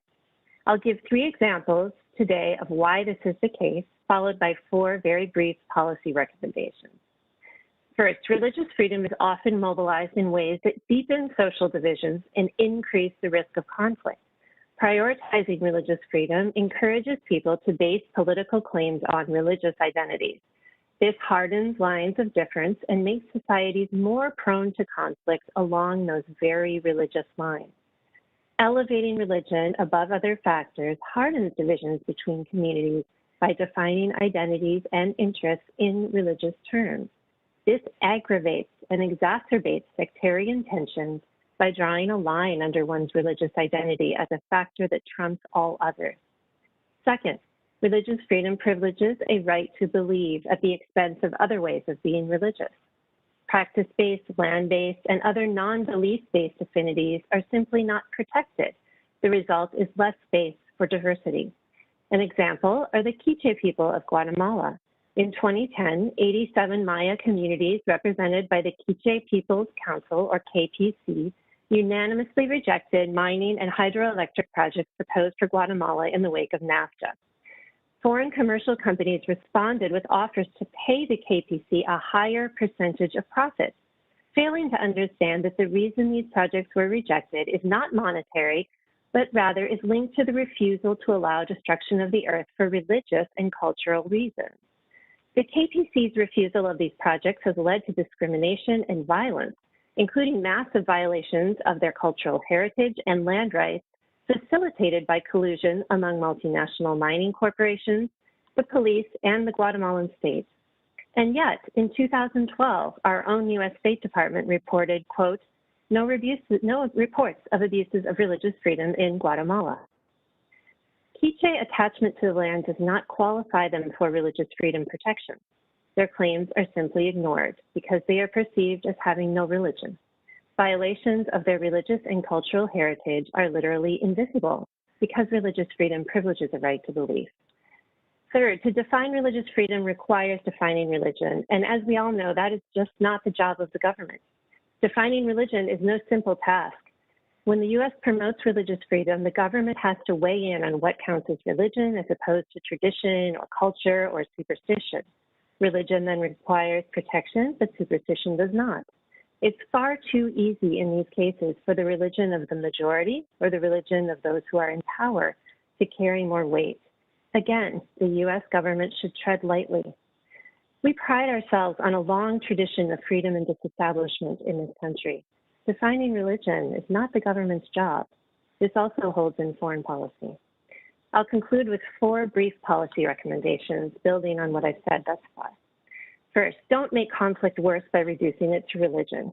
The U.S. should refrain from naming religion or religious difference as the natural or presumed cause of conflict. Religion is always important, but never separable from economic, political, legal, environmental, and other factors.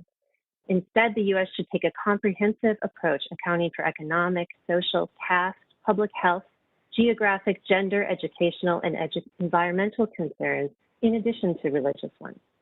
Second, prioritize justice, equality, and respect for diversity over religious freedom. This does not mean ignoring religion. It does not mean condoning violence. It means directing resources to securing equality, justice, a free market, independent judiciary, environmental security, and the rights of marginalized communities, howsoever defined. Third, work with all local groups and do not privilege religious leaders above others. Religious leaders should be included among representatives of civil society, but not elevated as a special diplomatic class. Finally, depoliticize religion as a gesture of respect and humility. To step back as the government from religion as a focal point is neither to ignore it nor to denigrate it. To respect varieties of religion in social and political life requires the government to tread lightly. Imposing religious freedom abroad does not secure respect for religious diversity and may threaten it. Thank you very much.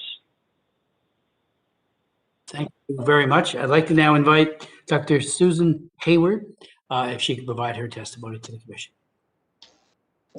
Good afternoon, and thank you to Chairman McGovern and Chairman Smith, to members of the Lantos Commission, and to their staff, and to my fellow panelists.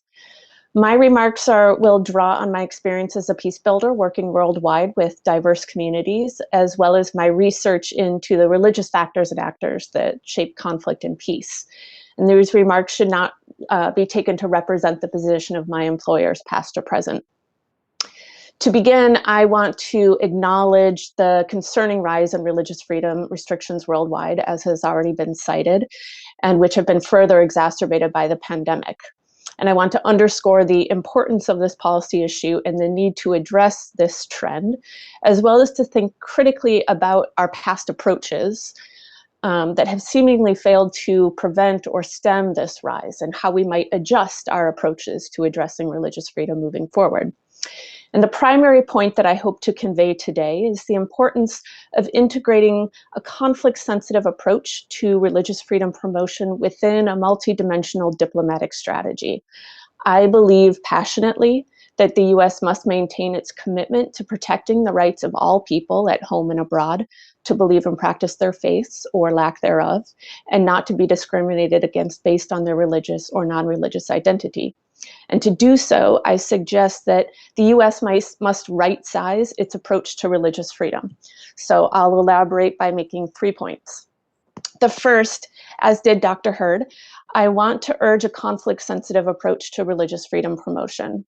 Religious freedom violations sometimes, often, occur in a complex context of political and social conflict, and they must be understood and responded to in a manner that is sensitive to conflict dynamics so as not to exacerbate them. In situations of fierce competition, it is not uncommon for political and movement leaders to use religious identity and language to mobilize communities and legitimate violence, to legitimate as well oppressive policies and tactics that bolster their power.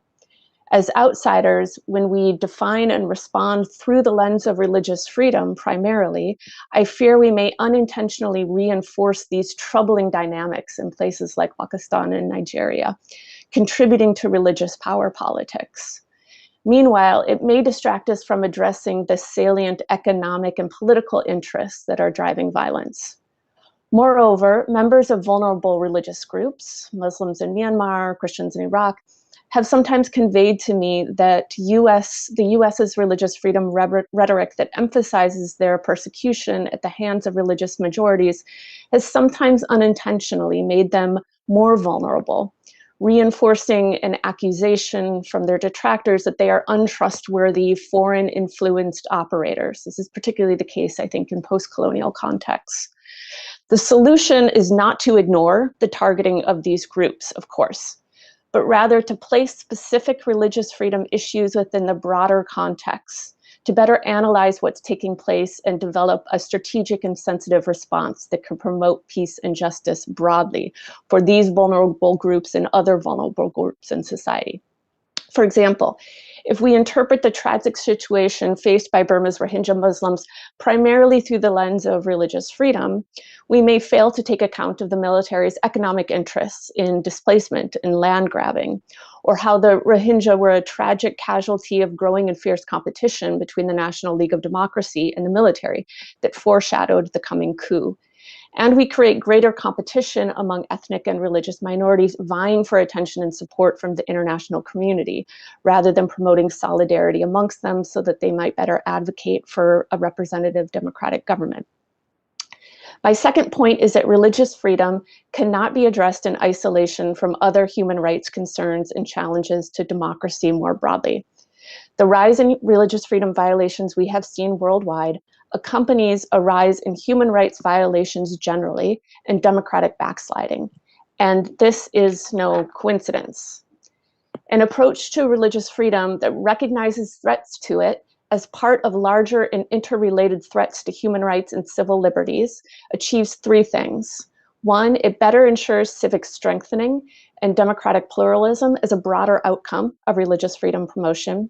Two, it can better address and resolve tensions that may arise between different human rights as they are promoted, for example, between gender equality and religious freedom.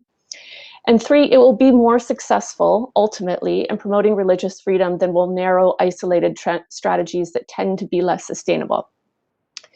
My third point is that religious minorities face particular and serious vulnerabilities, and we've heard about those today. But I believe it's unhelpful to speak of religious freedom as synonymous with minority rights, much less to focus on particular minority groups over others. Religious freedom and minority rights are overlapping but separate issues, and I worry that our conflation of them has done a disservice to understanding how best to protect all minorities, those religious, racial, and ethnic. Returning again to the Rohingya Muslim community, they are undoubtedly targeted as Muslims, but the challenges they face are also connected to their ethnic identity. Rohingya face different challenges than those of other Muslims in Burma, and they share similarities in their experiences of oppression with other Muslims, as well as with other ethnic minorities, including Buddhist Shan or Rakhine. So the US must not privilege one form of minority identity, religious, over other forms. Our own country's history stands as testament to how racial minority identity renders one no less vulnerable to violence or oppression than does religious minority status. I'm also concerned the sometimes when we conflate religious freedom with minority issues, it prevents us from recognizing the needs of those in majority religious communities who are targeted as a result of their particular religious or non-religious beliefs or practices. We must remember that religious freedom is meant to protect all people, all religious minorities who face particular vulnerabilities, as well as those within majority communities who believe and practice outside what's considered orthodoxy, or in ways considered a threat to the social and political order, as well as non-believers seeking freedom from religion. The right to believe and practice extends to LGBT Christians in Uganda, prevented from creating safe worship spaces. It extends to the growing number of atheists in Iraq or those in Bangladesh who are killed after blogging about their beliefs. It extends to young Buddhists in Myanmar who criticize their religious leadership as part of current anti-coup protests and who are then arrested under anti-defamation laws. As I conclude, I want to summarize these points with reference to a particular idea that I believe cogent, the idea of right-sizing, both our understanding of what constitutes religious freedom issues and our approach to addressing them in any given context. This approach urges us not to over nor under emphasize the role of religious ideas and identities, actors, or interests in any context or on any issue. So too, in religious freedom issues, we must right-size our understanding of what religious identity or interests specifically have to do with the violence or oppression that is taking place. We must right-size religious freedom promotion in our diplomatic response by ensuring that we do not address it in isolation from, nor privilege it above, broader challenges to civil liberties and human rights currently taking place worldwide. This, ultimately, I believe, will ensure our greater success in advancing the cause of the freedom of religion or belief. Thank you. Thank you very much. I'd like to now invite to provide or give her witness testimony, Guzira Ayelkan, again, a woman who spent more than a year in a camp as a result of being a Muslim, a Kazakhstan Muslim. Менің атым Гүлзира Айелқан. Мен 2017 жылы шілде айының ортасында Қорғас кеген арқылы Қытайға бара жатқанымда Қытай билігі мені ұстап алып Шинжаңның Іле облысы Құлжа ауданындағы Бейсампыл қоныс лагеріне жіберді.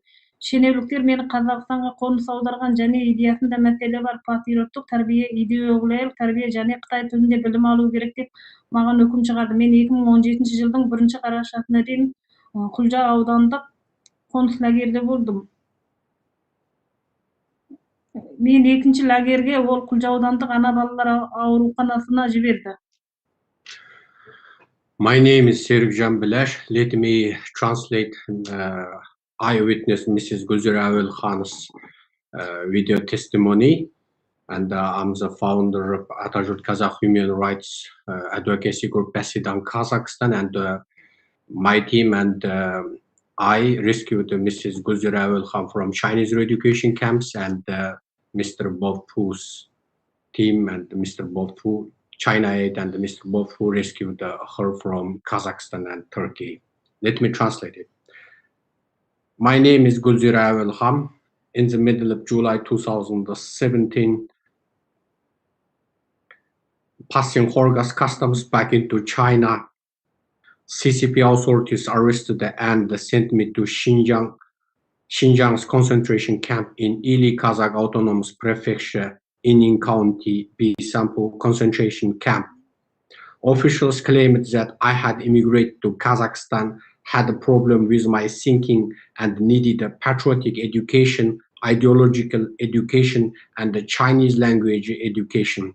I remained there until November 1st, 2017, when officials transferred me to a second camp, the former location of Ining County Maternal and Child Health Hospital. Мен 2018 жылы 2 шілдесіне дейін Қытай басшылығы мені бұрынғы Құлжа аудандық 4-ші орта мектебіне ауысқан 3-ші лагерге ауыстырды. Мен мұнда 2018 жылдың 26 тамызына дейін болдым. Халықаралық қоғамдар қып өрганына қысым көрсеткеннен кейін Шинжаң билігі тұтқындарды ауыстырды, камераларды алып тастады, бос жерлерді тегістетті, қабырғаларды бізге ақ түске боятты және мектеп оқушыларына оқуына рұқсат берді. On July 2nd, 2018, CCP authorities transferred me to a third camp converted from the former Ining County number 4 high school. I remained there until August 26, 2018. After international societies pressured the CCP officials, Xinjiang authorities transferred the inmates, removed the cameras, smoothed out of the empty place, painted the wall white, and permitted the real high school students to study inside the school. Мен 4-ші орта мектепте жергілікті билік жалған топтық сот отырыстарын өткізді. Ол кезде түзету қызметкерлері және менен басқа қамауға алынған адамдарға айыптау сот отырыстарын өткізді. Бақытымызға орай мен 2017 жылдың қарашасында Қазақстандағы күйеуім Тұрсынжан Ектенәлі Алматы облысында орналасқан құқық қорғау Атажұрт ұйымының негізгі қалаушы Серікжан Білашпенен байланысқа шықты. Ол және менің күйеуім Қазақстанда менің құқығымды қорғап, мені қолдай бастады. Сол себепті мен ұзақ жылдық қылмыстық жазаға тартылған жоқпын. Менен басқалар 15-те 20 жылға кесілді. Мен жалпы 6 жерде қоныс лагерде отырдым. In the number 4 high school, local authorities held sham group trials during which correctional officials conducted a court hearing for me and the other detainees to deal with our charges. Thankfully, in November 2017, my husband reached out to Sergjan Bilash, by document Sergjan Bilash, the founder of the organization Atajurt, a human rights organization based in Almaty, Kazakhstan. He and my husband began to advocate for me, defending my rights in China. Consequently, I didn't receive a long criminal sentences. I was put in 6 different concentration camps before I left China. Менің сот отырысынан бір күн бұрын маған билік және басқа қамауға алынған адамдар Қытай Коммунистік партиясының 75 түрлі саясатын таныстырды және олар бізді қорқытып, егер мойындасаңдар тез арада босатыласыңдар деп бізді шырғалады. Сол кезде кейбір тұтқындар кінәсін мойындау хаттарына саусақ іздерін басып, олардың астында Қытай тілдерін өз қолдарын қойды. Келесі күні олардың отбасыларды осы тұтқындарды үйге алып кетуге келгенде қып қызметкерлер олардың отбасы мүшелеріне өтірік айтты. Билік оларға ұсталған туыстардың айыптарын мойындағандығын, идеясында мәселе барлығын айтты. Сондықтан оларды басқа лагерлерге алып барып, ойларын түзетуге мүмкіндік беріп жатқанын айтты. Отбасы мүшелері бұл өкімдер туралы білмегендіктен және олармен келісіп саусақ іздерін келісу құжатына басты. Тұтқындар діни екірейтімді Қытайға қарсы шетелдік күштермен астасу және тағы басқа қылмыстарменен сотталып кете берді.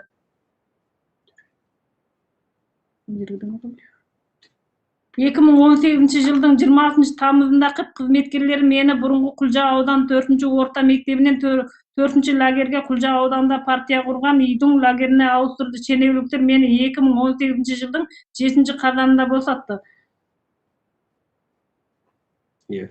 Шамамен мен босап 10 күн үйде болғаннан кейін билік және мені тағы бір рет күштеп тұтқындап Құлжа ауданындағы Жован тоқыма фабрика компаниясына жұмысқа жіберді. Мен онда мәжбүрлі басқа жұмыстар сияқты күн сайын 12 сағат жұмыс істедім. Жұмыстан кейін және 1 сағат саяси Қытай тілін үйрендім. The day before my trial, authorities revealed the 75 official CCP policies to me and the other detainees. They forced us to choose our own charges. They cajoled us by saying, as long as you plead guilty to the charges, you are free. Some detainees then choose to plead guilty, but their fingerprints on the confessions and signed their names under in Chinese. The next day, when families arrived to take these prisoners home, CCP officials lied to these family members. Authorities told them that their detained relatives had confessed to their charges, and therefore they were being allowed to go to the camps and correct their thinking. As the family members didn't know about the sentences and agreed to them, they marked their fingerprints on consenting documents. Officials charged the prisoners as religious extremist forces, colluding with foreign anti-China forces. After then, they sent me to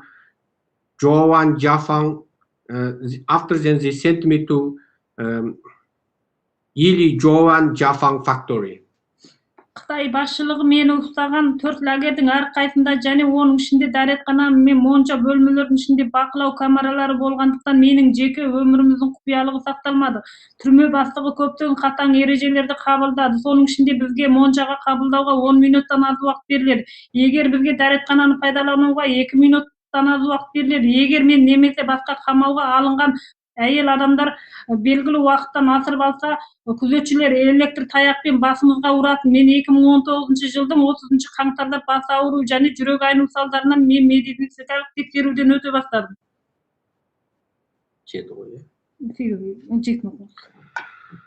As CCP authorities had installed surveillance cameras throughout each of the 4 camps where they detained me, including inside the restrooms and the shower rooms.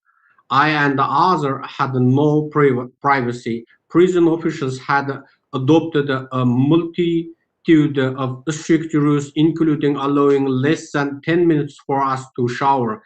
They gave us less than 2 minutes to use the restroom.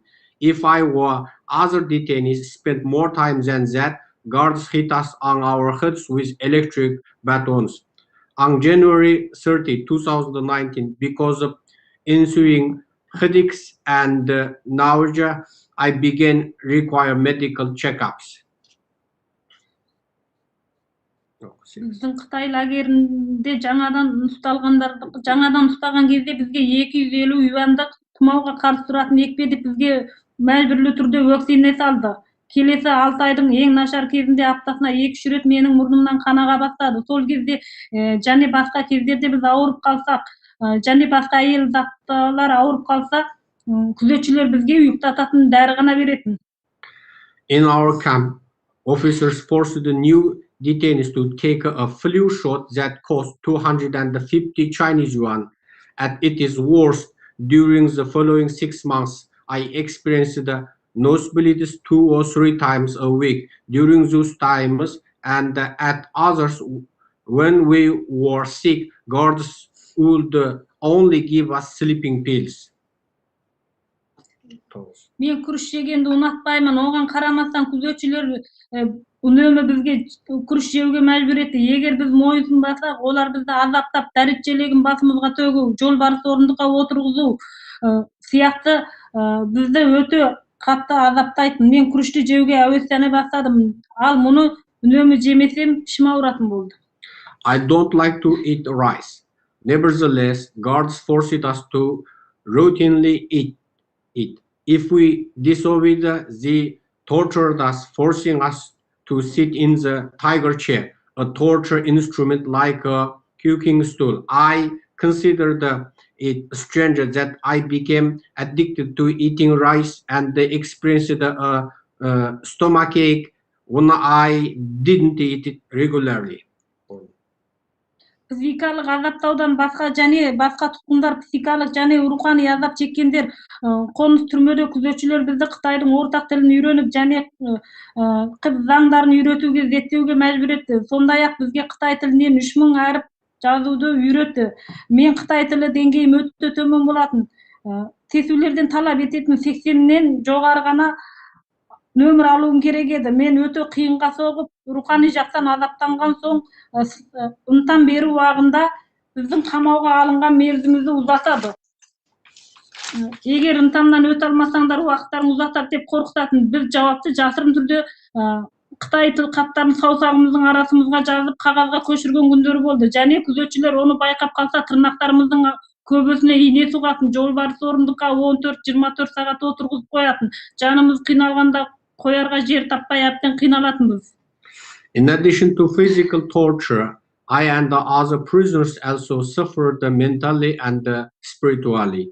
In the concentration camp, guards forced us to study Mandarin Chinese and the CCP laws. They also ordered us to learn 3,000 Chinese characters. My Chinese language skill, a very basic level, made it super hard for me to pass the test with a required score of 80 and above. As I and the other prisoners feared that officials would extend our detention if we failed the test, we secretly wrote the answers on our fingers. When guards caught us, they inserted needles under our fingernails. The excruciating pain even pierced our hearts. Күзетшілер бізді жолбарыс орындыққа отыруға мәжбүрлеп жазалаған кезде ауырсыну салдарынан есімізді жоғалтып алсақ, олар есімізді жиғызу үшін бетімізге салқын су шашатын. Содан кейін күзетшілер бізге бақырып шаршаған адам, сен қалай ұйықтауға батылың барады деп тергейтін. When guards punished us by forcing us to sit in the tiger chair, if we fainted because of the pain, they poured cold water on our heads to shock us back to consciousness. Guards then yelled at us, "We are the ones who are tired. How dare you fall asleep?" Мен өз көзіммен көрген ең қорқынышты жайттардың бірі Қытай өкіметінің қоныс түрмелеріндегі ішінде жүйелі түрде ұйымдастырған зорлықты жезөкшелік екенін көзім көрді. Мен кішкене бөлмеге барып, мен әйелдерді жуындыруға және де сол жердің моншасын тазалауға жауапты қылды. Мен әйелдердің жылаған дауысын естідім. Оны қатыгез Қытай ер адамдар екенін көрдім. One of the most horrible things I witnessed firsthand was that the CCP runs a systematically organized forced prostitution system inside the concentration camp. I heard women crying after guards sent them into a small room, handcuffed, while Chinese-speaking men raped them. Guards often forced me to shower these women after the cruel men left. ережелердің ішінде маған ең ауыр болғаны жылауға тыйым салынатын болды. Егер жылайтын болса, қызметкерлердің біздің идеясында мәселе бар, тәртіп түзімге бойсұнбадың деген идеясында қате ойлар бар деп бізді және де 14 сағат бойы жолбарыс орындыққа отырғызып жазалайтын, немесе бізді басқа бұдан да ауыр қоныс лагерлерге жөткөйтін. The most painful rule for me, inmates couldn't cry. If we did, officials would consider us infected with wrong or improper thoughts and force us to sit on the tiger chair for 14 hours, or they would transfer us to another camp with even stricter rules.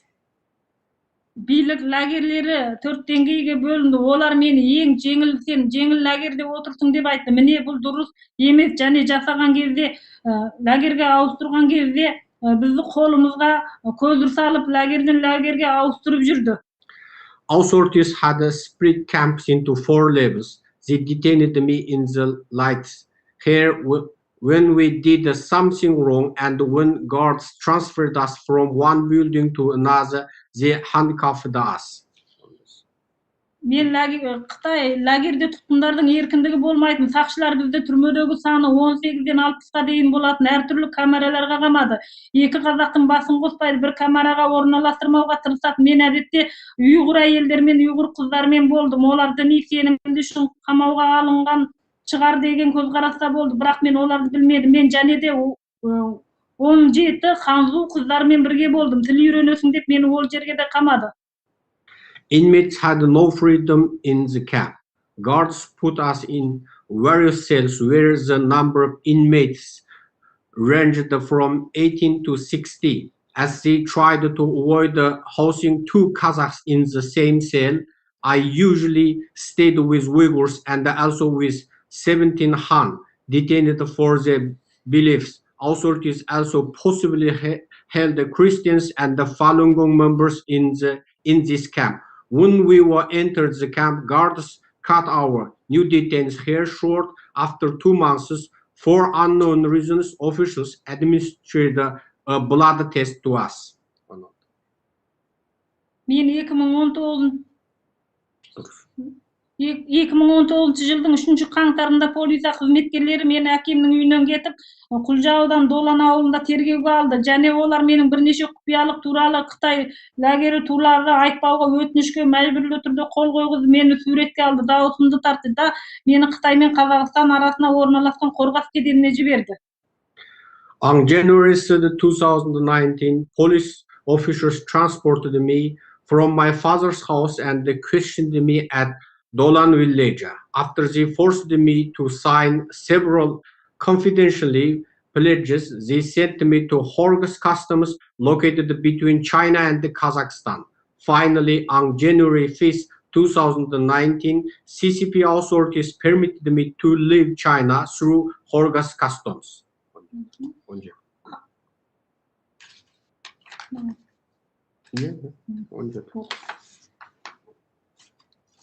Күзетшілер менің босап кетуім келген кезде жергілікті шенеулік Яң Шипің менен жасырын кездесіп басынан өткізгенім туралы үнсіз қалуымды сұрап, маған 250 мың юа ақша беретінімді және менің Қазақстанға барып айтпауымды ұсынды.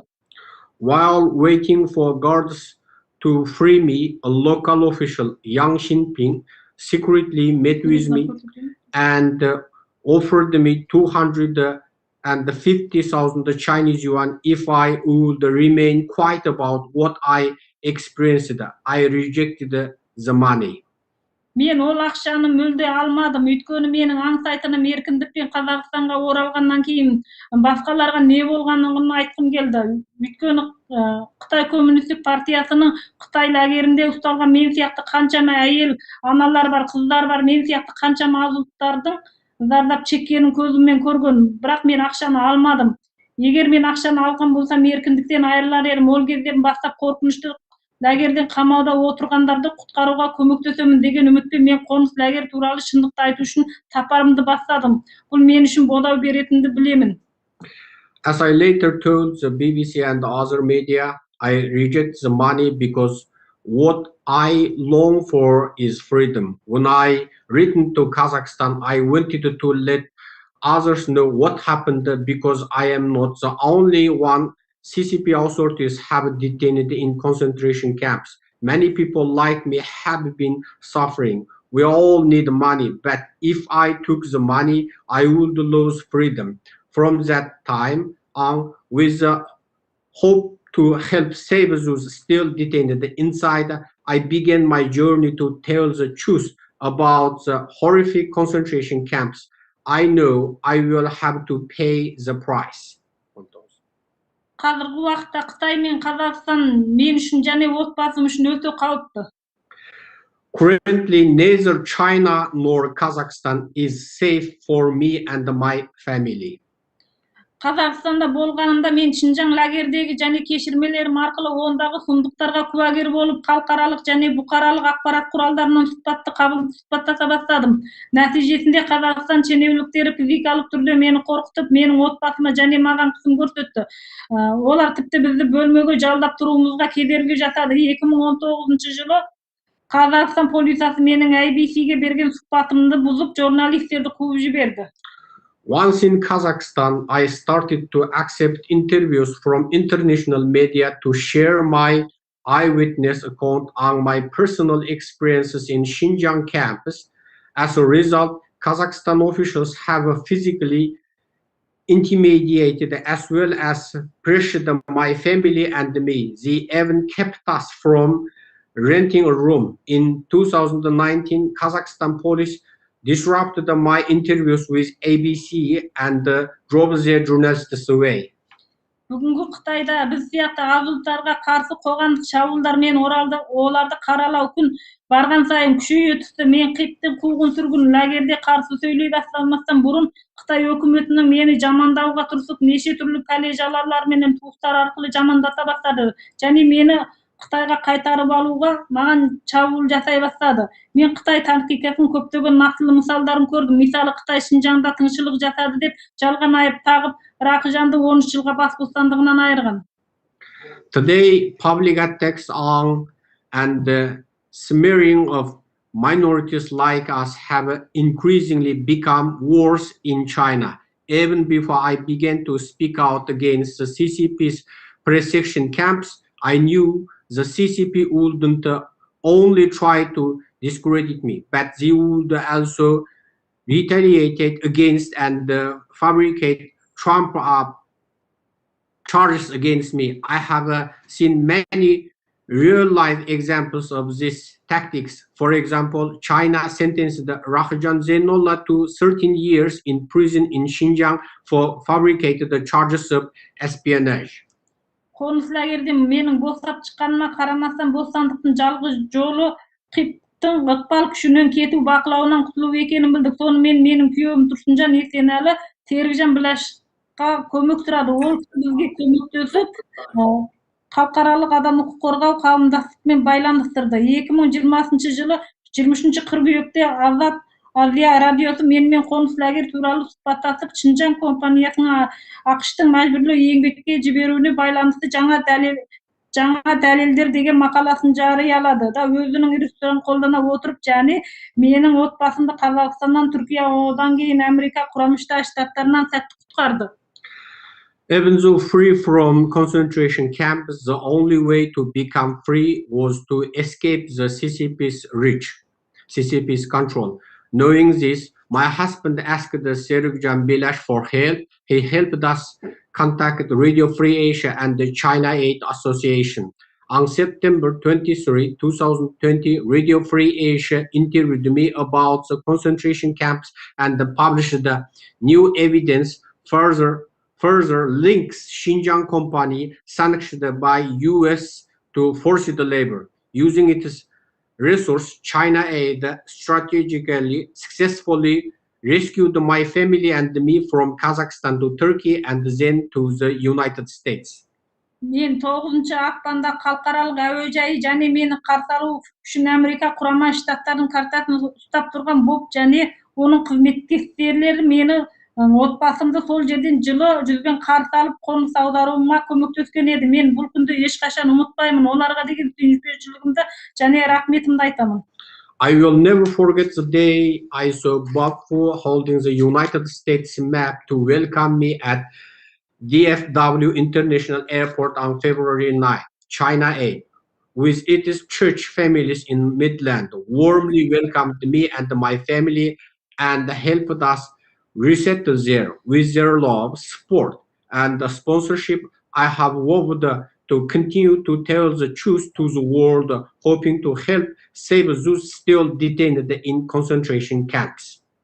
Мен қоныс лагерде қамауда отырғандарды құтқаруға көмектесуге үміт артып, әлемге шындықты айтуға уәде беріп келемін. Қоныс лагерде шамамен 1,5 жыл қызмет ету мәжбүрлі еңбек фабрикасы және маған қорқынышты аяқсыз психикалық сондай рухани азаппенен қорқынышты. Мен Қытай коммунистік партиясының адамгершілікке жатпайтын қатыгез қоныс лагерлерін әшкерелеп, әлемге шындықты айтып бөлісе отырып, әртүрлі ақпарат құралдарымен сұхбаттасып, сонымен қатар мен Дежуан Жапан фабрикасы бұрынғы лагерді тұтқында дүниежүзілік нарыққа қолғап тігу үшін азырақ ақша төлегендігін анықтап,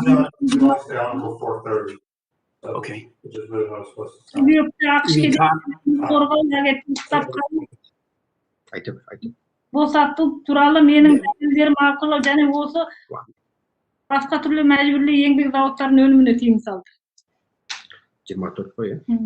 Serving approximately 1 year and a half in 6 concentration camps and a forced labor factory scarred me with horrific, untold physical and the mental as well as spiritual pain and the suffering. I have been interviewed with different media, sharing the truth to the world, exposing the Chinese Communist Party's inhumane, cruel concentration camps. In addition, I revealed that the Zhowan Jafang factory paid me and the other camp detainees little to nothing to sew gloves for the global market. In September 2020, the U.S. Customs and Border Protection Agency issued withhold release orders, WROS, and banned the products from this and the other forced labor factories.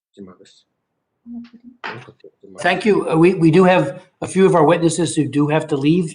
Yeah. We will come back to you. The last one words. Алайда мен шындықты жайып салғандығым үшін егер Қытайға немесе Қазақстанға оралатын болсам, ол менің өлімнен басқа жол жоқ екендігін білемін. Сондықтан менің күйеуім Тұрсынжан Есенәлі және біздің қызымыз Баян Тұрсынжан ақш-тан баспана қорғау туралы жазу керек еді. Және Серікжан Біләштің отбасын құтқаруға көмектесулеріңізді сұраймын. Мен ақш конгресіне, ақш өкіметіне және бүкіл халықаралық қауымдастығына жүгінгім келеді. Қазірден бастап мен сияқты қоныс лагердегі жазықсыз әйелдер менен ер адамдарға қарсы геноцидті тоқтату үшін шара қолдануларыңызды сұраймын. Бүгін менімен сұхбаттасқандықтарыңызға рахмет, Гүлзира Өлқан. Nevertheless, because of my speaking out, if I ever dare to return to China or Kazakhstan, I will surely die. Therefore, my husband, Tursunjan Isenali, and I, our daughter, Bayan Tursunjan, had to file asylum protection in the USA. Also, please rescue Serjan Bilash's family from Kazakhstan. I want to appeal to you, to the United States Congress and the government, as well as the international community. Please act now to stop the CCP's genocide against innocent women and men like me, detained in concentration camps before they become lifeless statistics. Thank you for hearing to me. Serjan Bilash and the Kazakh Human Rights Organization rescued the tens of thousands of innocent detainees from China to Kazakhstan, and Bob rescued me from Kazakhstan to China. So I wish American government rescue Mr. Serjan Bilash's wife. Thank you for hearing me. Gulzira Awelham. Thank you so very much. And Ms. Yelkan, words are inadequate to say how sorry all of us feel for the ordeal You have suffered the physical torture, the mental torture at the hands of the Chinese Communist Party. So your words not only resonate, but they inspire and they motivate. So thank you so very much for that. Let me also make it clear that the cases you brought up, we will follow up on those, and I thank you for raising those cases and any others to work with the administration to try to find some way of rescue. So I do appreciate that information. I would just say, because I know Mr. Khan has to leave, but if I could ask him a question to start off with regards to Pakistan, obviously. Pakistan was recently designated as a country of particular concern, as you know. I'm wondering, what your advice would be to the Biden administration. It's a very important designation. One of the things we did when we wrote the International Religious Freedom Act, it was Frank Wolf's tremendous accomplishment in 1998. I actually wrote the reauthorization in 2016 and made it clear that the freedom of thought, conscience, and religion is understood to protect theistic and non-theistic beliefs and the right not to profess or practice any religion as well. But we know, as a direct consequence of belief, many governments and organizations, but certainly governments, discriminate horribly. But what most people underappreciate is how much torture is meted out to believers. I got into the religious freedom issue in 1981 when I read Torture for Christ as a new member of Congress, where under the Securitate in Romania, Nicholas Ceausescu routinely, horribly, despicably tortured Christians and other people of faith to just break them, because that's where the opposition comes sometimes, and they wanted everybody to conform to that form of communism. And I know, as you've pointed out, Mr. Khan, if you could speak to what you would advise the administration to do. There's at least 18 prescribed sanctions embedded in the International Religious Freedom Act of 1998, and we added to that in 2016. Any particular thoughts that you might want to convey to us and to the president?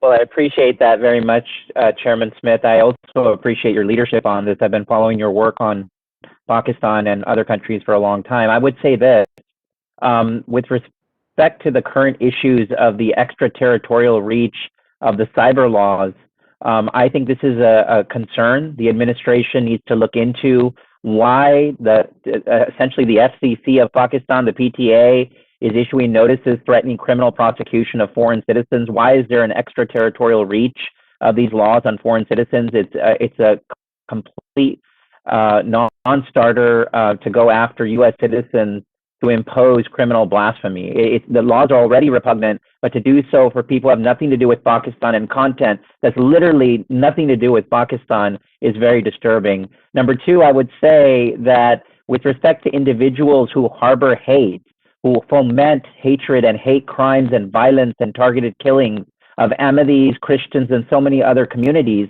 those clerics who are known, who come on TV, they need to be, at minimum, they should not be allowed to travel to the United States.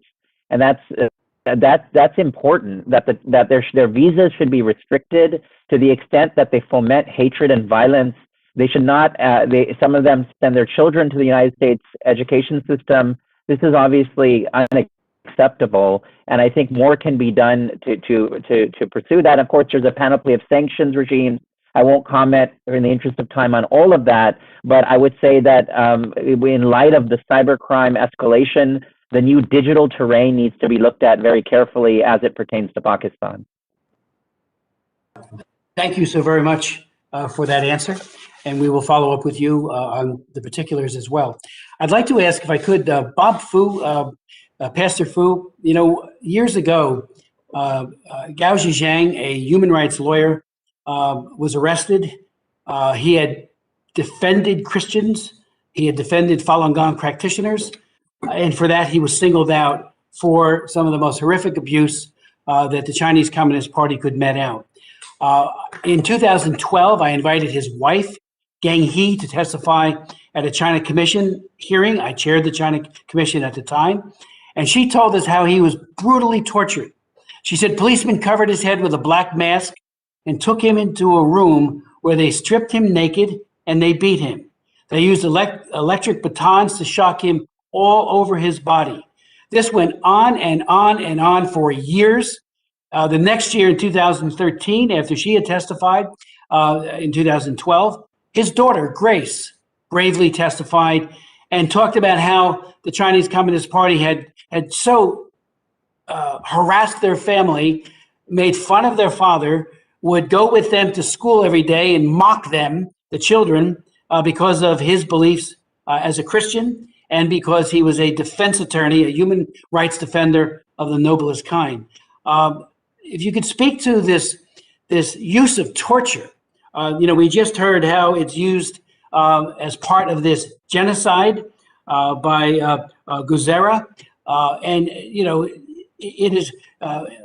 it's ever present, and I think it's grossly underappreciated as to what these people are suffering.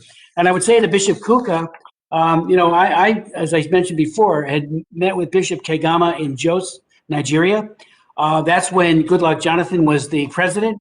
And frankly, it was clear that Goodluck Jonathan, even though, there are things happening with Boko Haram, did his level best to have people of all religious persuasions in his cabinet, in his military, and that has all changed dramatically under Buhari, where the Fulani now dominate virtually everything. And the word you used was unraveled. I went to an IDP camp in northern Nigeria, and met with a number of people who had their homes firebombed and ransacked by Boko Haram because they were Christians. One of them, Habil Abdamnu, told me that an AK-47 was put to his mouth and he was told, "You renounce your faith or we'll blow your brains out." It was a Boko Haram gunman. There were 3 of them. He says, "I am ready to meet my God," and they blew his face off. Huge, and they left him for dead. When I heard that, I invited him to come to Washington. He testified, and he talked about, again, this profound misunderstanding and underappreciation of the violence that is used by groups like Boko Haram, or in the case of some of these communist dictatorships, against religious believers. He was a man of peace. He harbored no ill will. I was shocked, frankly, inspired too, by his faith. And so, I think that is something that we need. That's why we have an International Religious Freedom Act. That's why we believe that we need to advocate for the defenseless against dictatorships that destroy their lives and their families, and often through forced conversion, forced renunciation of faith, and at the core of it, torture. So if some of you could speak to that, starting with Bob Fu and then Bishop Kuka, then I have a few other questions before I conclude. Thank you, Chairman Smith, for your question. It's a very, very tough one. We all know very well this after arbitrary detention, and especially under the new legal system called the designated surveillance in a designated location.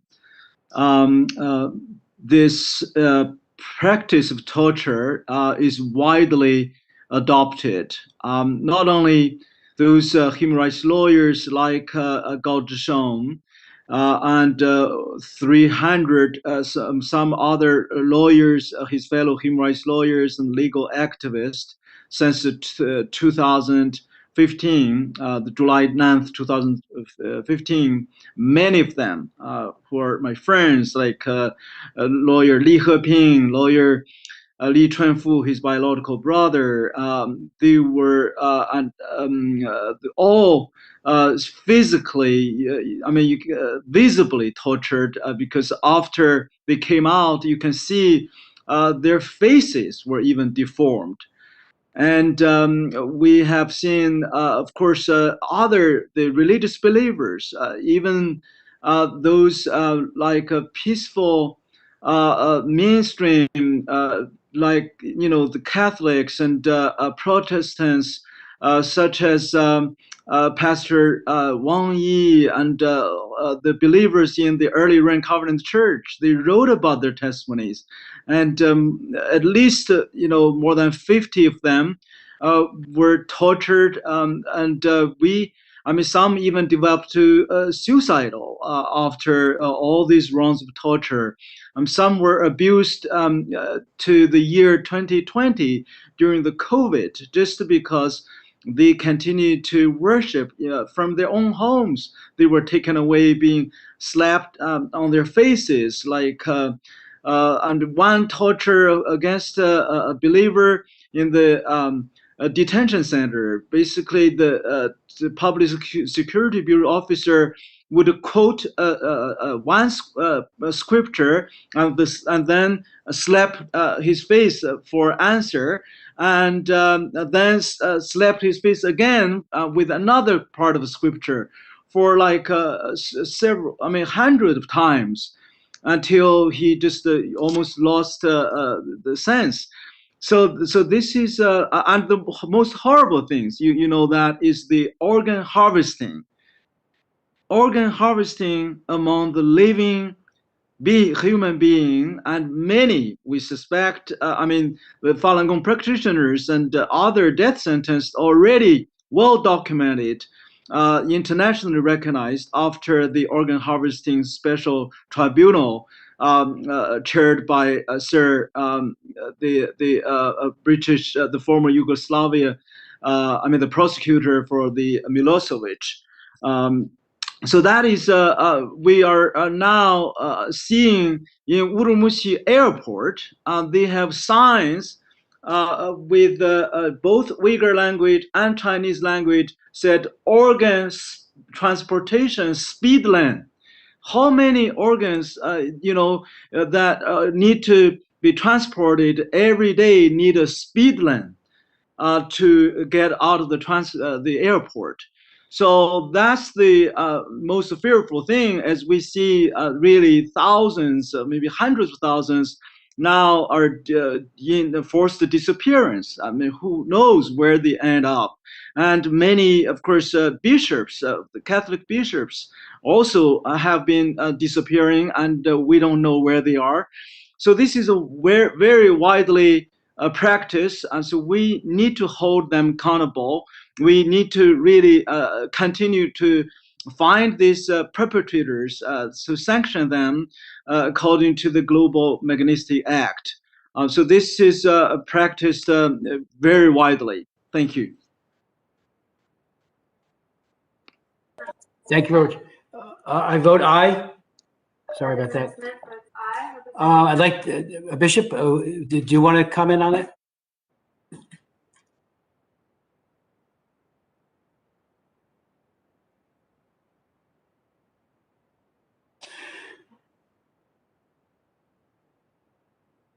We can't hear you, Your Excellency.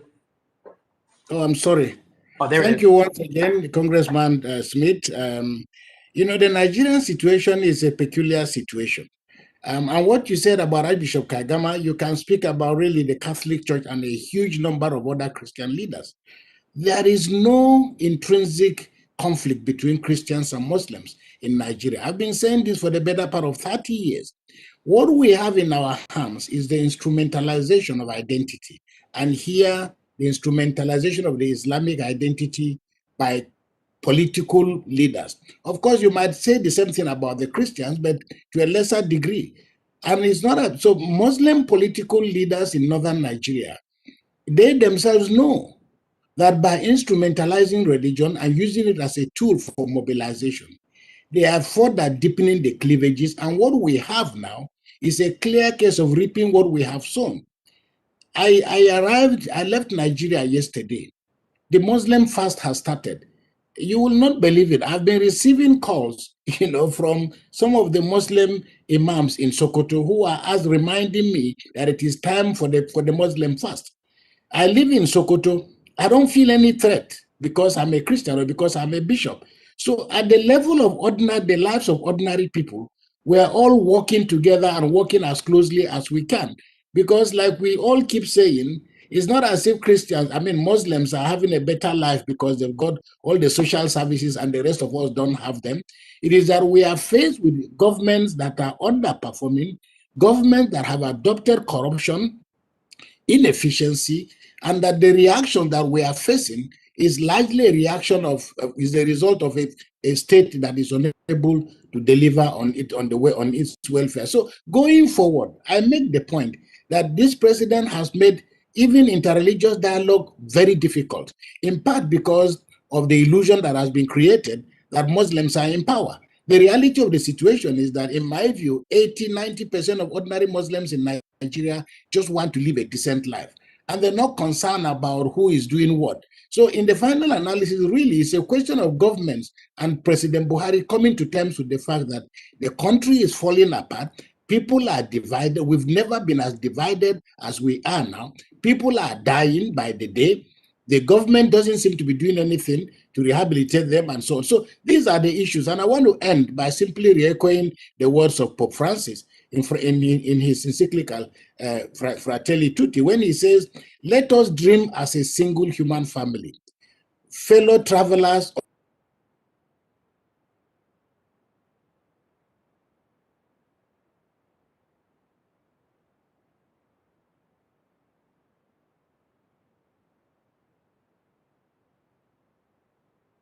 Bishop, we've lost your audio and visual. Can you hear us?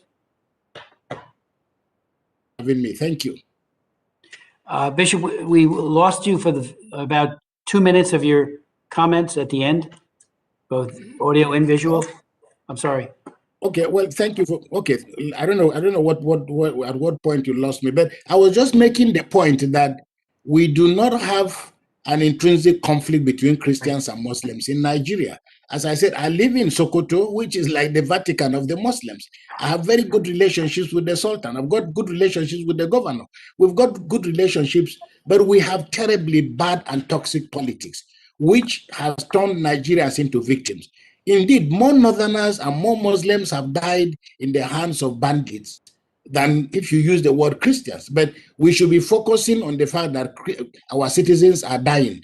This is unacceptable. We have said so and we continue to say so. And we are saying that this government has made dialogue very difficult for us because of the perception that the government is loaded in favor of Muslims. But unfortunately, the reality around which people are living is that if you use the word, more Northerners are dying, more Muslims are dying, more Northerners are impoverished, more Muslims are unable to access education. So really, where the Catholic bishops is facing is to insist on our common humanity. And I ended with the quotation from Fratelli Tutti by Pope Francis, the new encyclical by Pope Francis, when he says, "Let us dream as a single human family. Let us dream as fellow travelers of the same flesh, each with his own voice." And I think that politics is about creating space for us to manage and celebrate diversity and difference.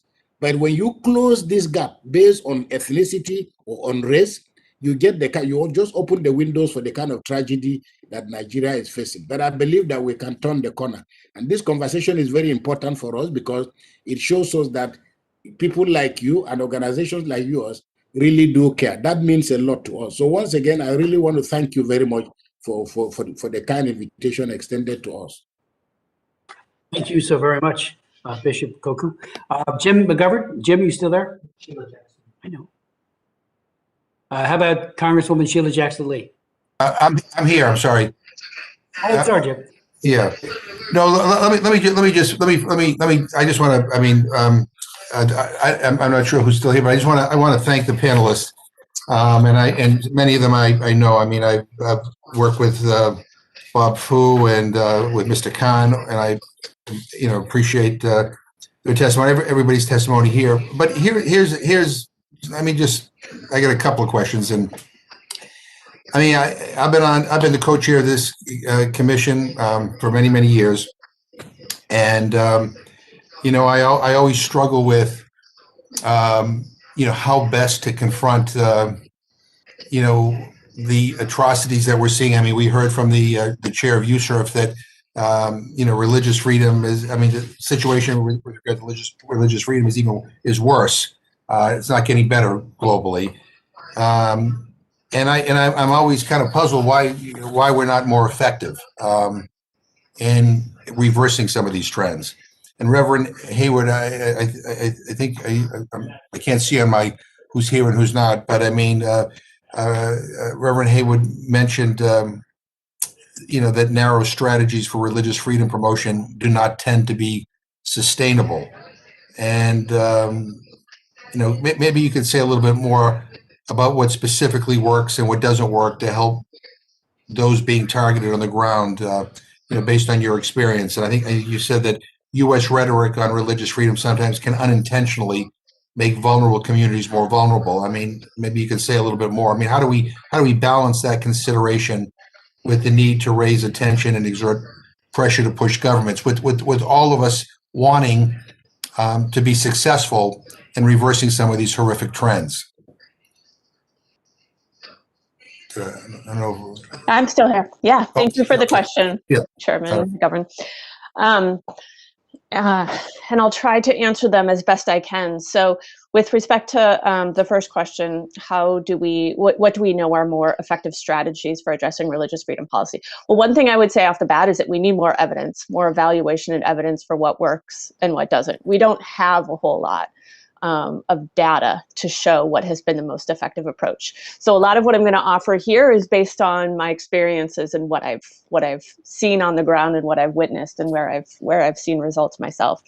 And what I would say, reflecting back on what Chairwoman Menza said about how in Syria, when they integrated gender equality and religious freedom approaches together, they found that they were more effective. I think that is also similar to what I've seen in other contexts where religious freedom is integrated in with other human rights concerns. And so you're addressing governance, you're addressing development, you're addressing rule of law issues, corruption, as the bishop was just speaking to in Nigeria, with attention to these questions of equality, including religious freedom, including gender equality, including minority rights generally, with racial and ethnic communities also considered. So it's when you're doing that sort of broader integrated approach to addressing these issues that I think it's like the idiom, a rising tide lifts all boats. You'll end up having both positive effects in terms of some of these religious freedom concerns, as well as corollary effects for other vulnerable communities and for addressing the larger issues of governance or democratic backsliding that often comes part and parcel with these religious freedom issues. I'd also say a couple of things. One, there's always a lot of calls for interfaith dialogue, and I'm both a supporter and a skeptic of interfaith dialogue. I think it's important to create these kinds of forms of cohesion between members of groups, within groups, and between groups. But I've also found that sometimes interfaith dialogue on its own tends to focus on harmony and coexistence and doesn't necessarily get at some of the actual issues of tensions, nor does it connect with real structural issues that are driving violence and oppression. So the degree to which that kind of intergroup cohesion efforts can be integrated with efforts to address some of these structural issues or legal issues that are obstructing the rights of certain communities, I think that will be more effective. And then also I would say that there needs to be patience, that these issues are related to legal norms, social norms, political norms, and that they take time to be able to address. So the kind of sustained attention to it, the kind of integrated approach that looks at how to address these different kinds of norms in these different sectors simultaneously will be more effective. Thank you. No, I thank you very much. Is Dr. Hurd still on the call here? I don't know. Yes, I'm still here. Okay. Thank you all for staying on all this time. I understand that you've been engaged in dialogue with foreign governments on the question of approaches to the protection of freedom of religion. Can you characterize their ideas, concerns, and their recommendations? I'll let you answer that. Thank you, Representative McGovern. I would say in general, my conversations abroad reflect a division that is internal to foreign governments that I've spoken with. And that division is between, on one side, diplomats who have extensive field experience, a lot of time living in foreign countries and representing whatever country they're representing abroad. And they tend to be very sympathetic to my call for humility and patience and kind of decentering and contextualizing religion as part of a broader field of forces on the one hand. And then on the other hand, you have your religion bureaucracy, as I call them, which, your offices of religious freedom, your religious engagement folks, interfaith dialogue proponents, and so on. And they are more often based in the capitals, and they're more often focused on a particular understanding of religious freedom as a political project, as a legal aim and objective that should then be put on and kind of enforced or imposed and kind of made real, like it or not. A much more muscular project than the others who tend to be a little bit suspicious of any effort to sort of force religious freedom through the law. And so the diplomats are much more wary of these kind of impositions of religious freedom and the prioritization of religious identity, because precisely, as we've heard, they have seen firsthand the very divisive effects of these policies on the ground. Many officials see things in more black and white terms, and we have to, I think, be very, very cautious.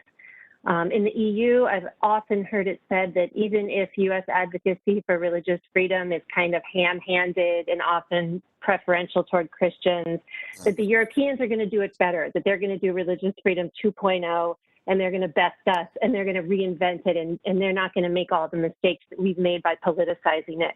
I don't agree with them, actually. They expect me to, but I don't. I don't think that they're right. I think that their triumphalist versions of religious freedom are just as dangerous as are ours.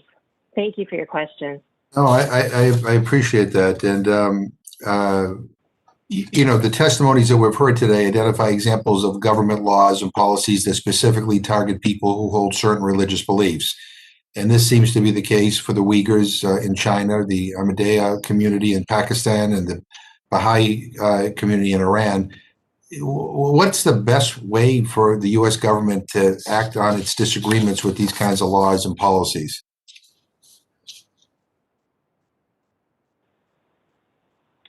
Yes, thank you. So I have to say that I think that the answer is going to be very context dependent.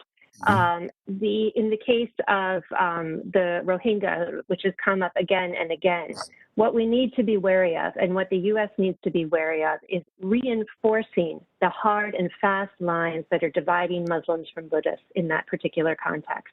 Why do we need to be careful? Because those are the very same lines that the most violent Burmese extremists, including elements of the state itself, are relying on in order to propagate the violence.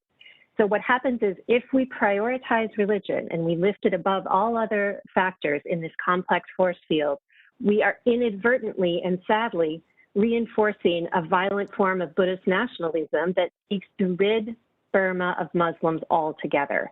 So what we want to do is sap those forces rather than embolden them. And when we politicize religious identity, unfortunately, we're strengthening them.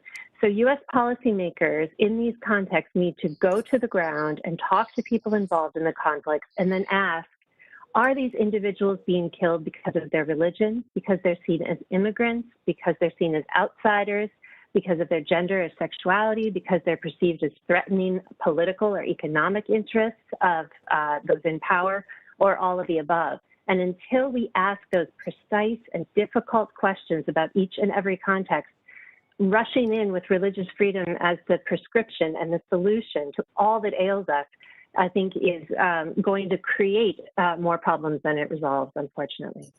Thank you. And I have one more question for Mr. Fu. And then I know people have been here for a long time, so I'm going to ask, I will probably submit some questions in writing to individuals. But Bob Fu, I think you're still on the, I'm assuming you're still on the. Yes. Okay, good. Okay, yeah. Let me ask you a question. What is your analysis or evaluation of the agreement reached between the Vatican and the PRC government regarding the naming of bishops? Thank you, Chairman McGovern. First of all, sorry that the other computer or the other witness from Ms. Guzera and her translator, Sarah Kujan, they're off. So they came to my room. I hope you can forgive us. Yes, so that Vatican Chinese Communist Party secret agreement, by far the letter of the agreement was not fully revealed yet, is proven as a grave mistake, because they announced the intention from the Vatican side was, this will bring the underground independent Vatican appointee of the bishops and other clergymen to have unity with the above ground, the Communist Party appointed bishops and the clergymen and their members. But it turns out it gave the Xi Jinping actually a better, more clear list of persecution. Those who used to be more independent now either forced out or they were basically having to sign a particular patriotic statement to be integrated with this so-called Sinicization campaign. And if you don't do that, we have already have seen, those from bishops to the the fathers, the nuns were being arrested and in a very systematic way. So it certainly destroyed what the Vatican had hoped. And the other irony was, the core conflict between Vatican and China was the authority. Who has the final ultimate authority to appoint bishops and other clergymen? Is that the religious, authority, the Vatican, the Pope, or is the Communist Party? This so-called agreement actually gave the Chinese Communist Party a veto power, basically to filter candidates first. Right. Who would have thought, the Communist Party would have their religious criterion to submit names to Vatican for approval, right? Yeah. So this is a grave mistake. Well, you should know that early on, Speaker Pelosi, myself, and the former co-chair of this commission, Frank Wolf, actually met with the office of the Papal Nuncio here in Washington to express our concern over that. Let me just ask you one last thing, and then I will yield back. In your testimony, you say that the CCP persecuted more than 1 million people in 2018, 3.5 times more than researchers recorded in 2017. Is this all people across all categories of human rights violation, or is it just for religious freedom reasons, or is it just Christians? How does your methodology define persecuted? Thank you, Chairman McGovern, to ask that question. So that was the characterization of only the Protestant Christian community alone, the 1 million. I used the Christian community, the persecution Christian community as an example in my testimony, in the beginning of my testimony. Maybe I did not write it clearly later on.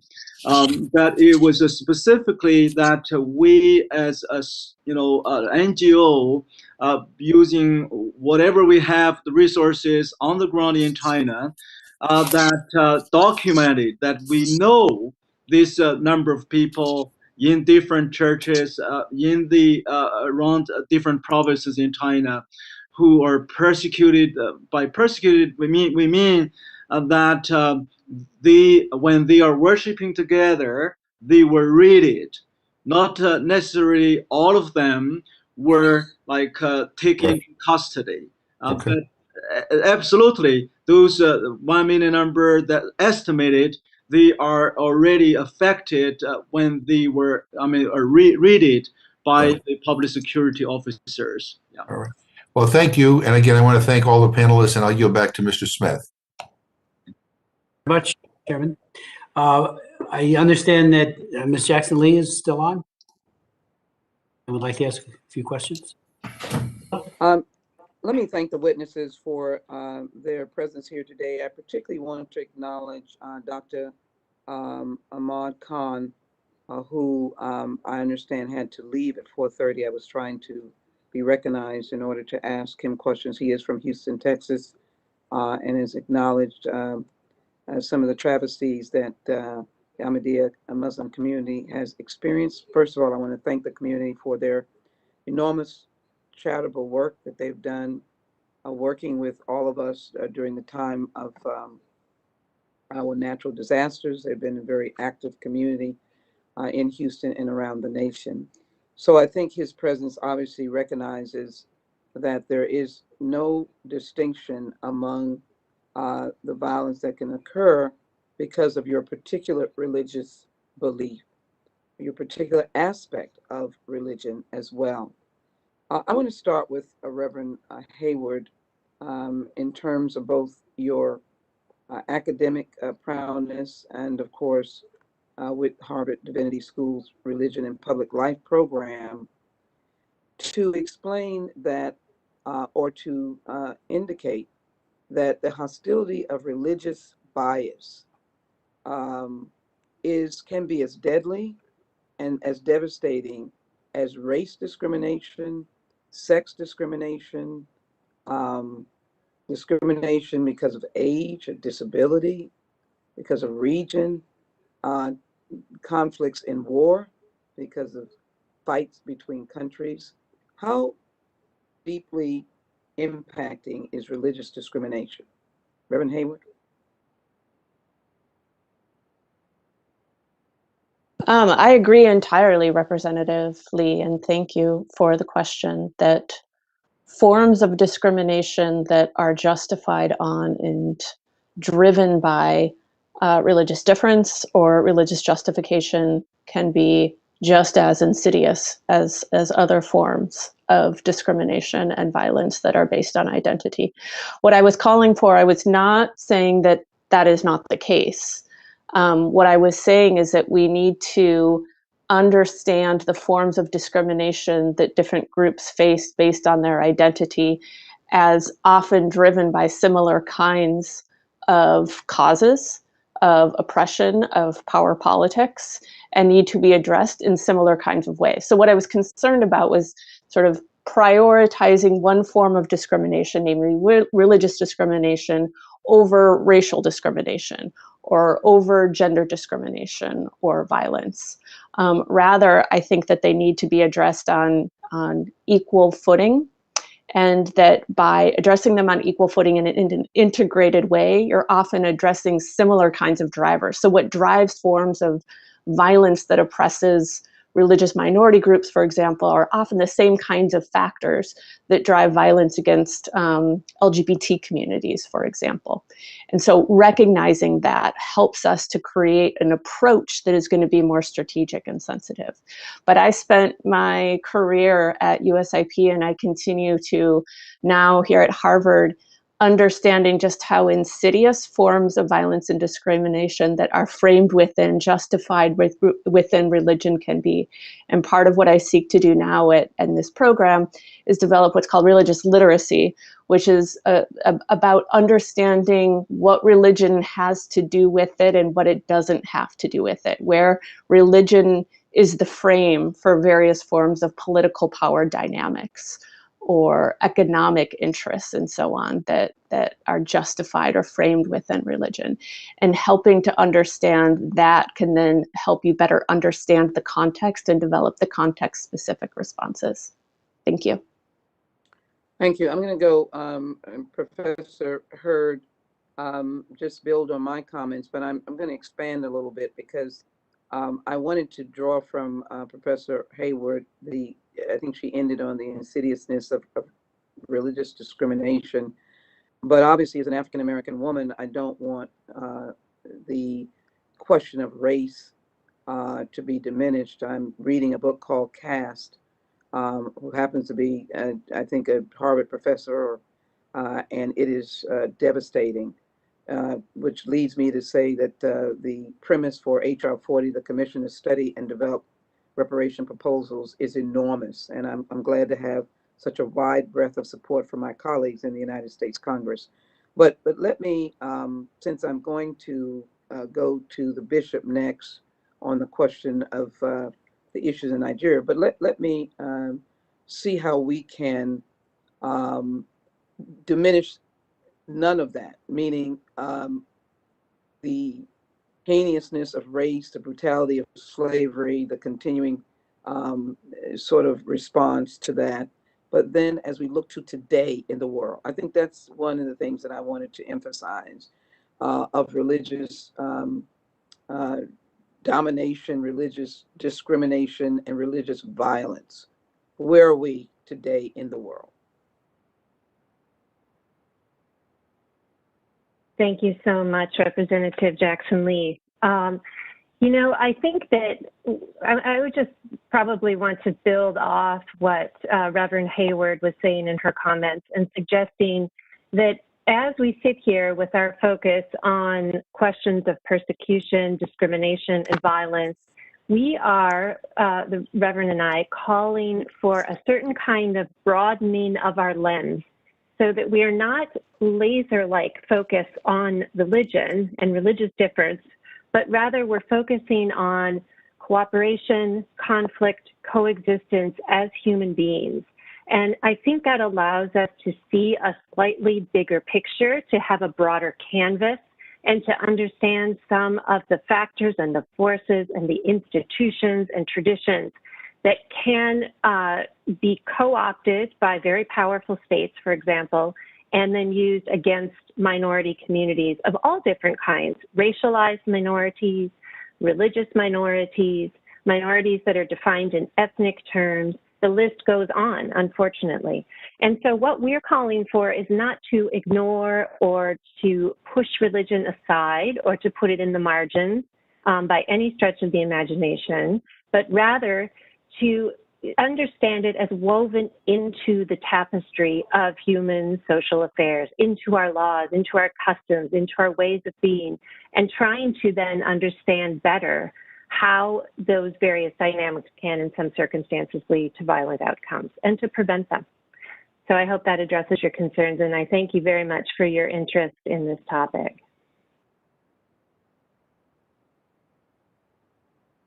Thank you. I think this, brings us to a long discussion. Let me raise a question with, and thank you for that, with Bishop, thanking him for his presentation.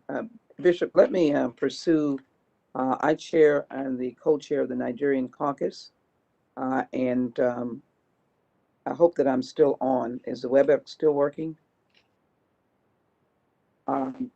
Looks as if Bishop,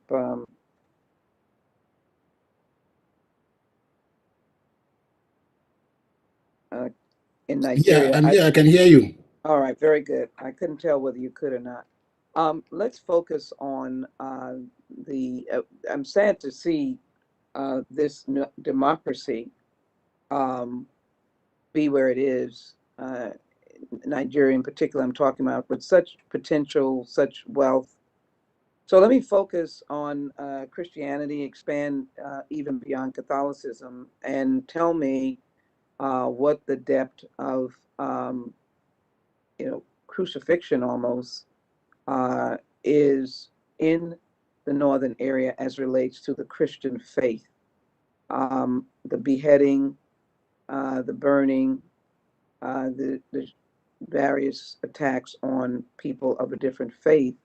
What do you think the cause of it is? What is the solution to it?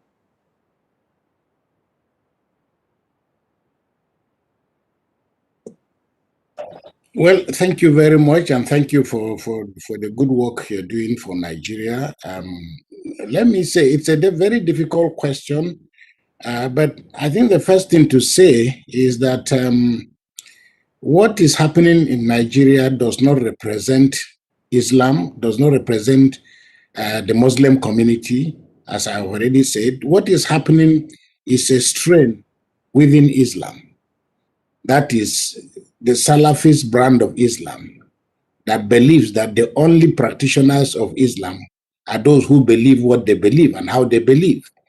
Let me also say that there are members of the Muslim community have equally been targets of the same attacks that the country has faced.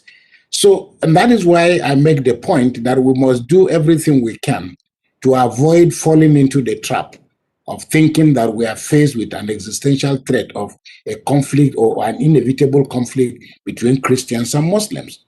Because indeed, like I said, Muslims, if you use that expression, and Northerners have suffered disproportionately.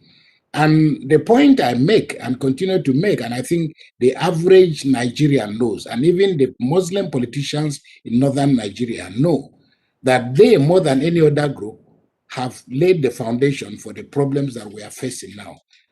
First, if you remember, the whole of northern Nigeria, or the areas that are contiguous with the violence, or coterminous with the areas of bloodshedding and bloodletting and violence, are the areas that are coterminous with those areas that were declared Sharia, who enforce Sharia law beginning from the year 2000. Now, that laid the foundation and opened the window for these elements that have now infiltrated Nigeria and are holding the religion hostage and holding the entire country hostage. And I also have made the point that the way President Buhari has handled religious identity in managing our diversity has further exacerbated and deepened the fault lines of conflict. And so it's what we are witnessing has depth, but I think the reality is that on a day-to-day basis, there is hardly any Nigerian that is not saddened by the tragedy that we now are living with. That is, you can take that to the bank. Now, the processes of reconstruction or rebuilding our confidence, this is what, as I said, the Bishops' Conference, the Christian Association of Nigeria, the Supreme Council for Islamic Affairs, and other religious groups are working very hard on. But the truth of the matter is that no matter how hard we labor on this project, the body language of the President of Nigeria has to be such that it sends out a signal that every citizen of Nigeria is important. We have not seen that happen. Nigerians are saddened by the fact that, as I said, the President of Nigeria will spend such huge resources, running into billions of dollars, to construct a railway line to another country, when the citizens of the country that he's living in are dying, when people are not able to feed, when there are visible threats to the corporate existence of the country. Now, I also have made the point that mostly, if you use religion, the North itself and Muslims have suffered perhaps more than other groups in this tragedy that has afflicted the country. So for us to move forward, the president's body language has to suggest that he is interested in holding our country together. We've never been as divided as we are now. We've never been as vulnerable as we are now. And yet his election laid the foundation for what Nigerians thought was going to be an opportunity for us to get past all the things that have held us down. Divisions based on region, divisions based on religion, and other categories. Now, I think that moving forward, we must continue on the path of dialogue. We must also accept the fact that all of us across the board are literally the walking wounded, because there is no community that has not been affected negatively by what we are facing in Nigeria. So to make it a Christian-Muslim problem doesn't get to the roots of the problem that we are facing. So fact of the matter is that even those who say they want to leave Nigeria, as you hear every day, people have become frustrated because they cannot find a seat at the table. There is a feeling that somehow, like the president says, I mean, a group of people say they are unhappy, and you say that they are just a dot in a cycle. Now, these are some of the difficulties that have led us to where we are. So can we recover? Yes, we can recover, because you refer to a crucifixion. Well, there was a resurrection after the crucifixion. I'm personally very convinced that Nigeria will turn the corner. We have the capacity, we have the resources, we have the goodwill, and initiatives and platforms of this nature only give us greater confidence. So please, I appeal to you, continue to hold our hand and encourage us, because where Nigeria goes, that's where Africa will go. 1 out of every 5 Black people in the world is a Nigerian. And this president, for example, has done exceptionally well for Nigeria. The fact that there are 8 members who are holding key positions in the Biden administration,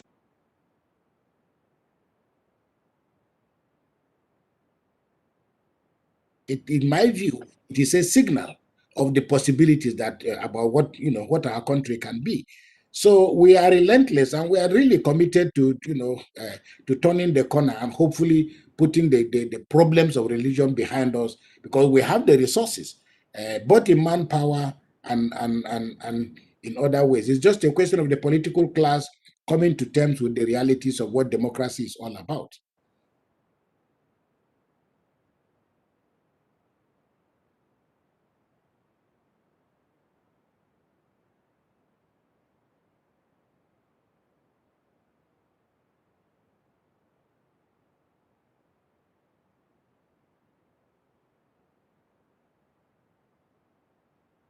Bishop and Sheila, I think we lost both of you. I don't know if the others have lost you as well.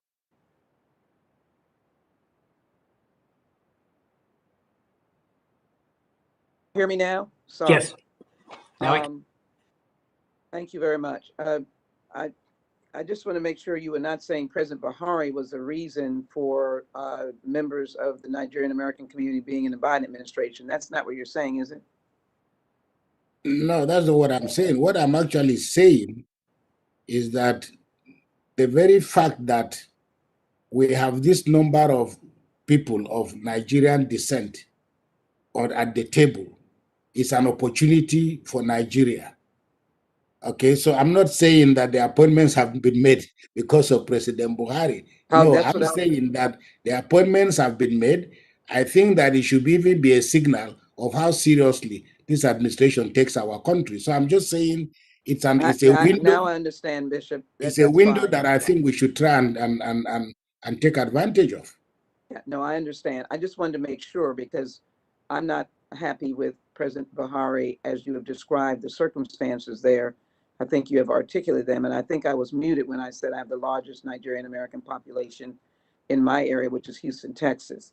I do think that it is important and that we need to give you support for the fact that Muslims and Christians are sitting down together in Nigeria. That should be known around Africa, around the world, and in the United States. And you're right, well-placed Nigerian Americans who are prominent in every aspect of our society and who have religious freedom here in the United States can be very instrumental in trying to get this great nation back on its footing.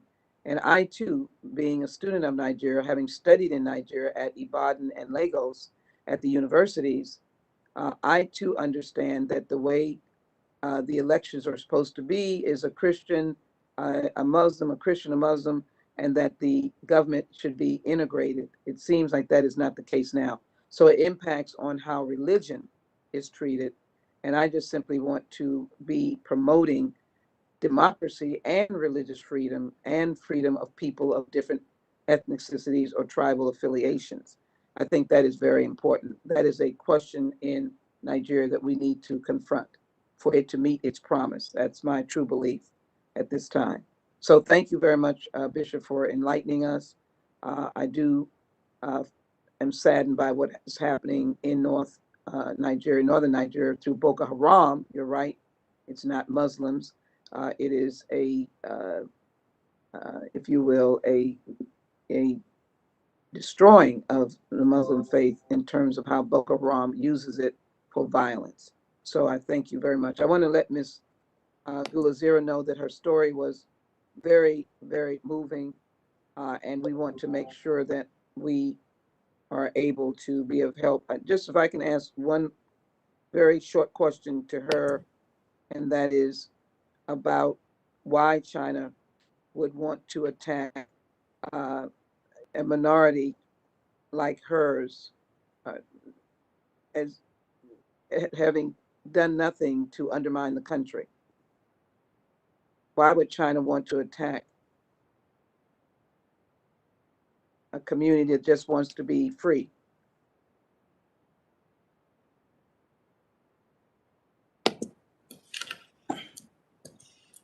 Let me answer this, because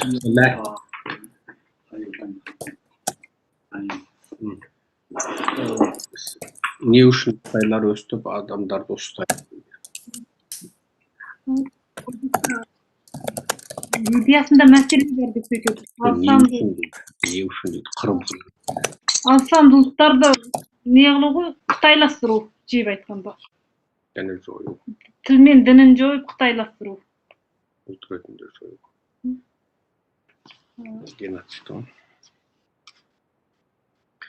Hello, let me translate Mrs. Gulzira's answer, and it is answered from me, because we worked the last 5 years and collecting more than 30,000 video testimonies about Chinese re-education camps in Xinjiang, China. And I'm the founder of that human rights organization and the leader of that organization. And all these facts which we collected the last 5 years, and it shows us it is genocide. The Chinese government went to determine and assimilate all this ethnic minority, include the Kazakhs and the Uyghurs in Xinjiang region, and they went to determine all the ethnic minorities. That's their aim. That's their goal. We collected more than 30,000 video testimonies about Chinese re-education camps last 5 years, because Kazakhstan has almost 500,000 Kazakhs born at China and immigrated to Kazakhstan last 30 years after Soviet Union collapsed and the Kazakhstan get independent. All this 500,000 Kazakhs is originally from China, and all of them has family members and loved ones in Xinjiang, China. And this 500,000 Kazakhs offered us around 30,000 video testimonies, and it is our base and it is our key to expose the Chinese re-education camps and the Chinese genocide in Xinjiang, China. We are the first team in the world exposing Chinese genocide and the Chinese re-education camps in Xinjiang, China. So we call it genocide. Thank you so very much, Chairman Plural. Thank you for, again, another very important hearing. And hopefully we can generate some legislation that to build upon your work, Chairman Smith, Chairman McGovern, that I know has been ongoing. It looks like the final point I want to make, it looks like 2021, we're still confronting stark conditions of religious violations of religious freedom, and that it is happening around the world. And I think that is really something that does not in any way diminish or in any way compete with the intensity of racial discrimination and the question that we have been dealing with here in the United States is the impact of slavery and of course HR 40. But it certainly says that in our current day, people around the world are facing religious violence, religious discrimination, something very important that we should address. Thank you. Thank you very much, Congresswoman.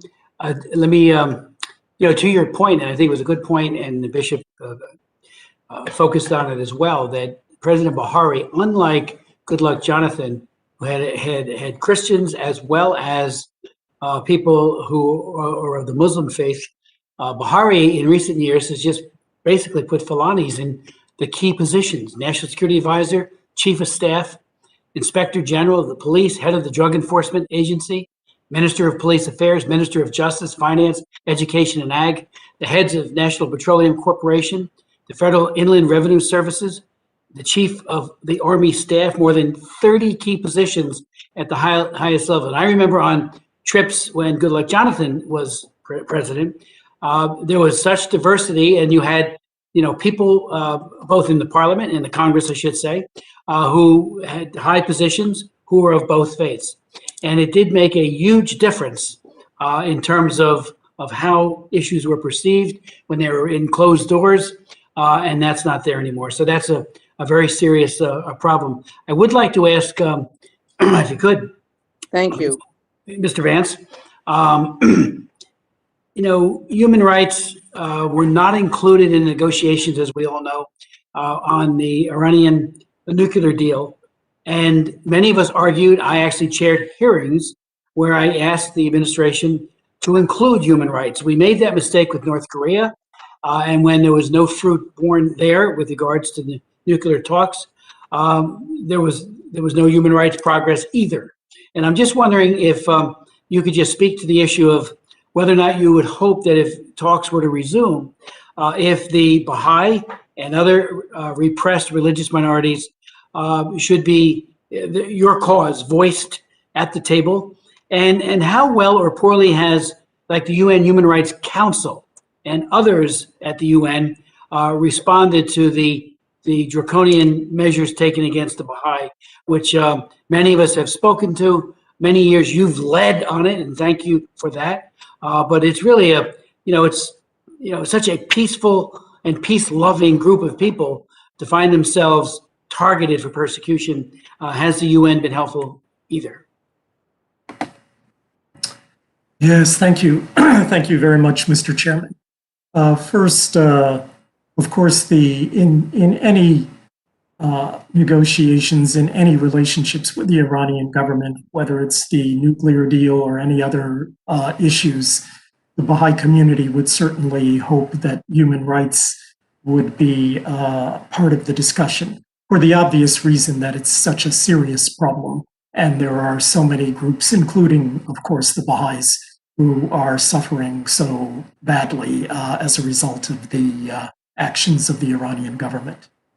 With respect to the UN Human Rights Council, the special rapporteurs for freedom of religion and belief have done, in our view, an outstanding job over the last several years of highlighting and documenting and investigating the situation of religious freedom in Iran, and have brought to the attention of the Council the situation.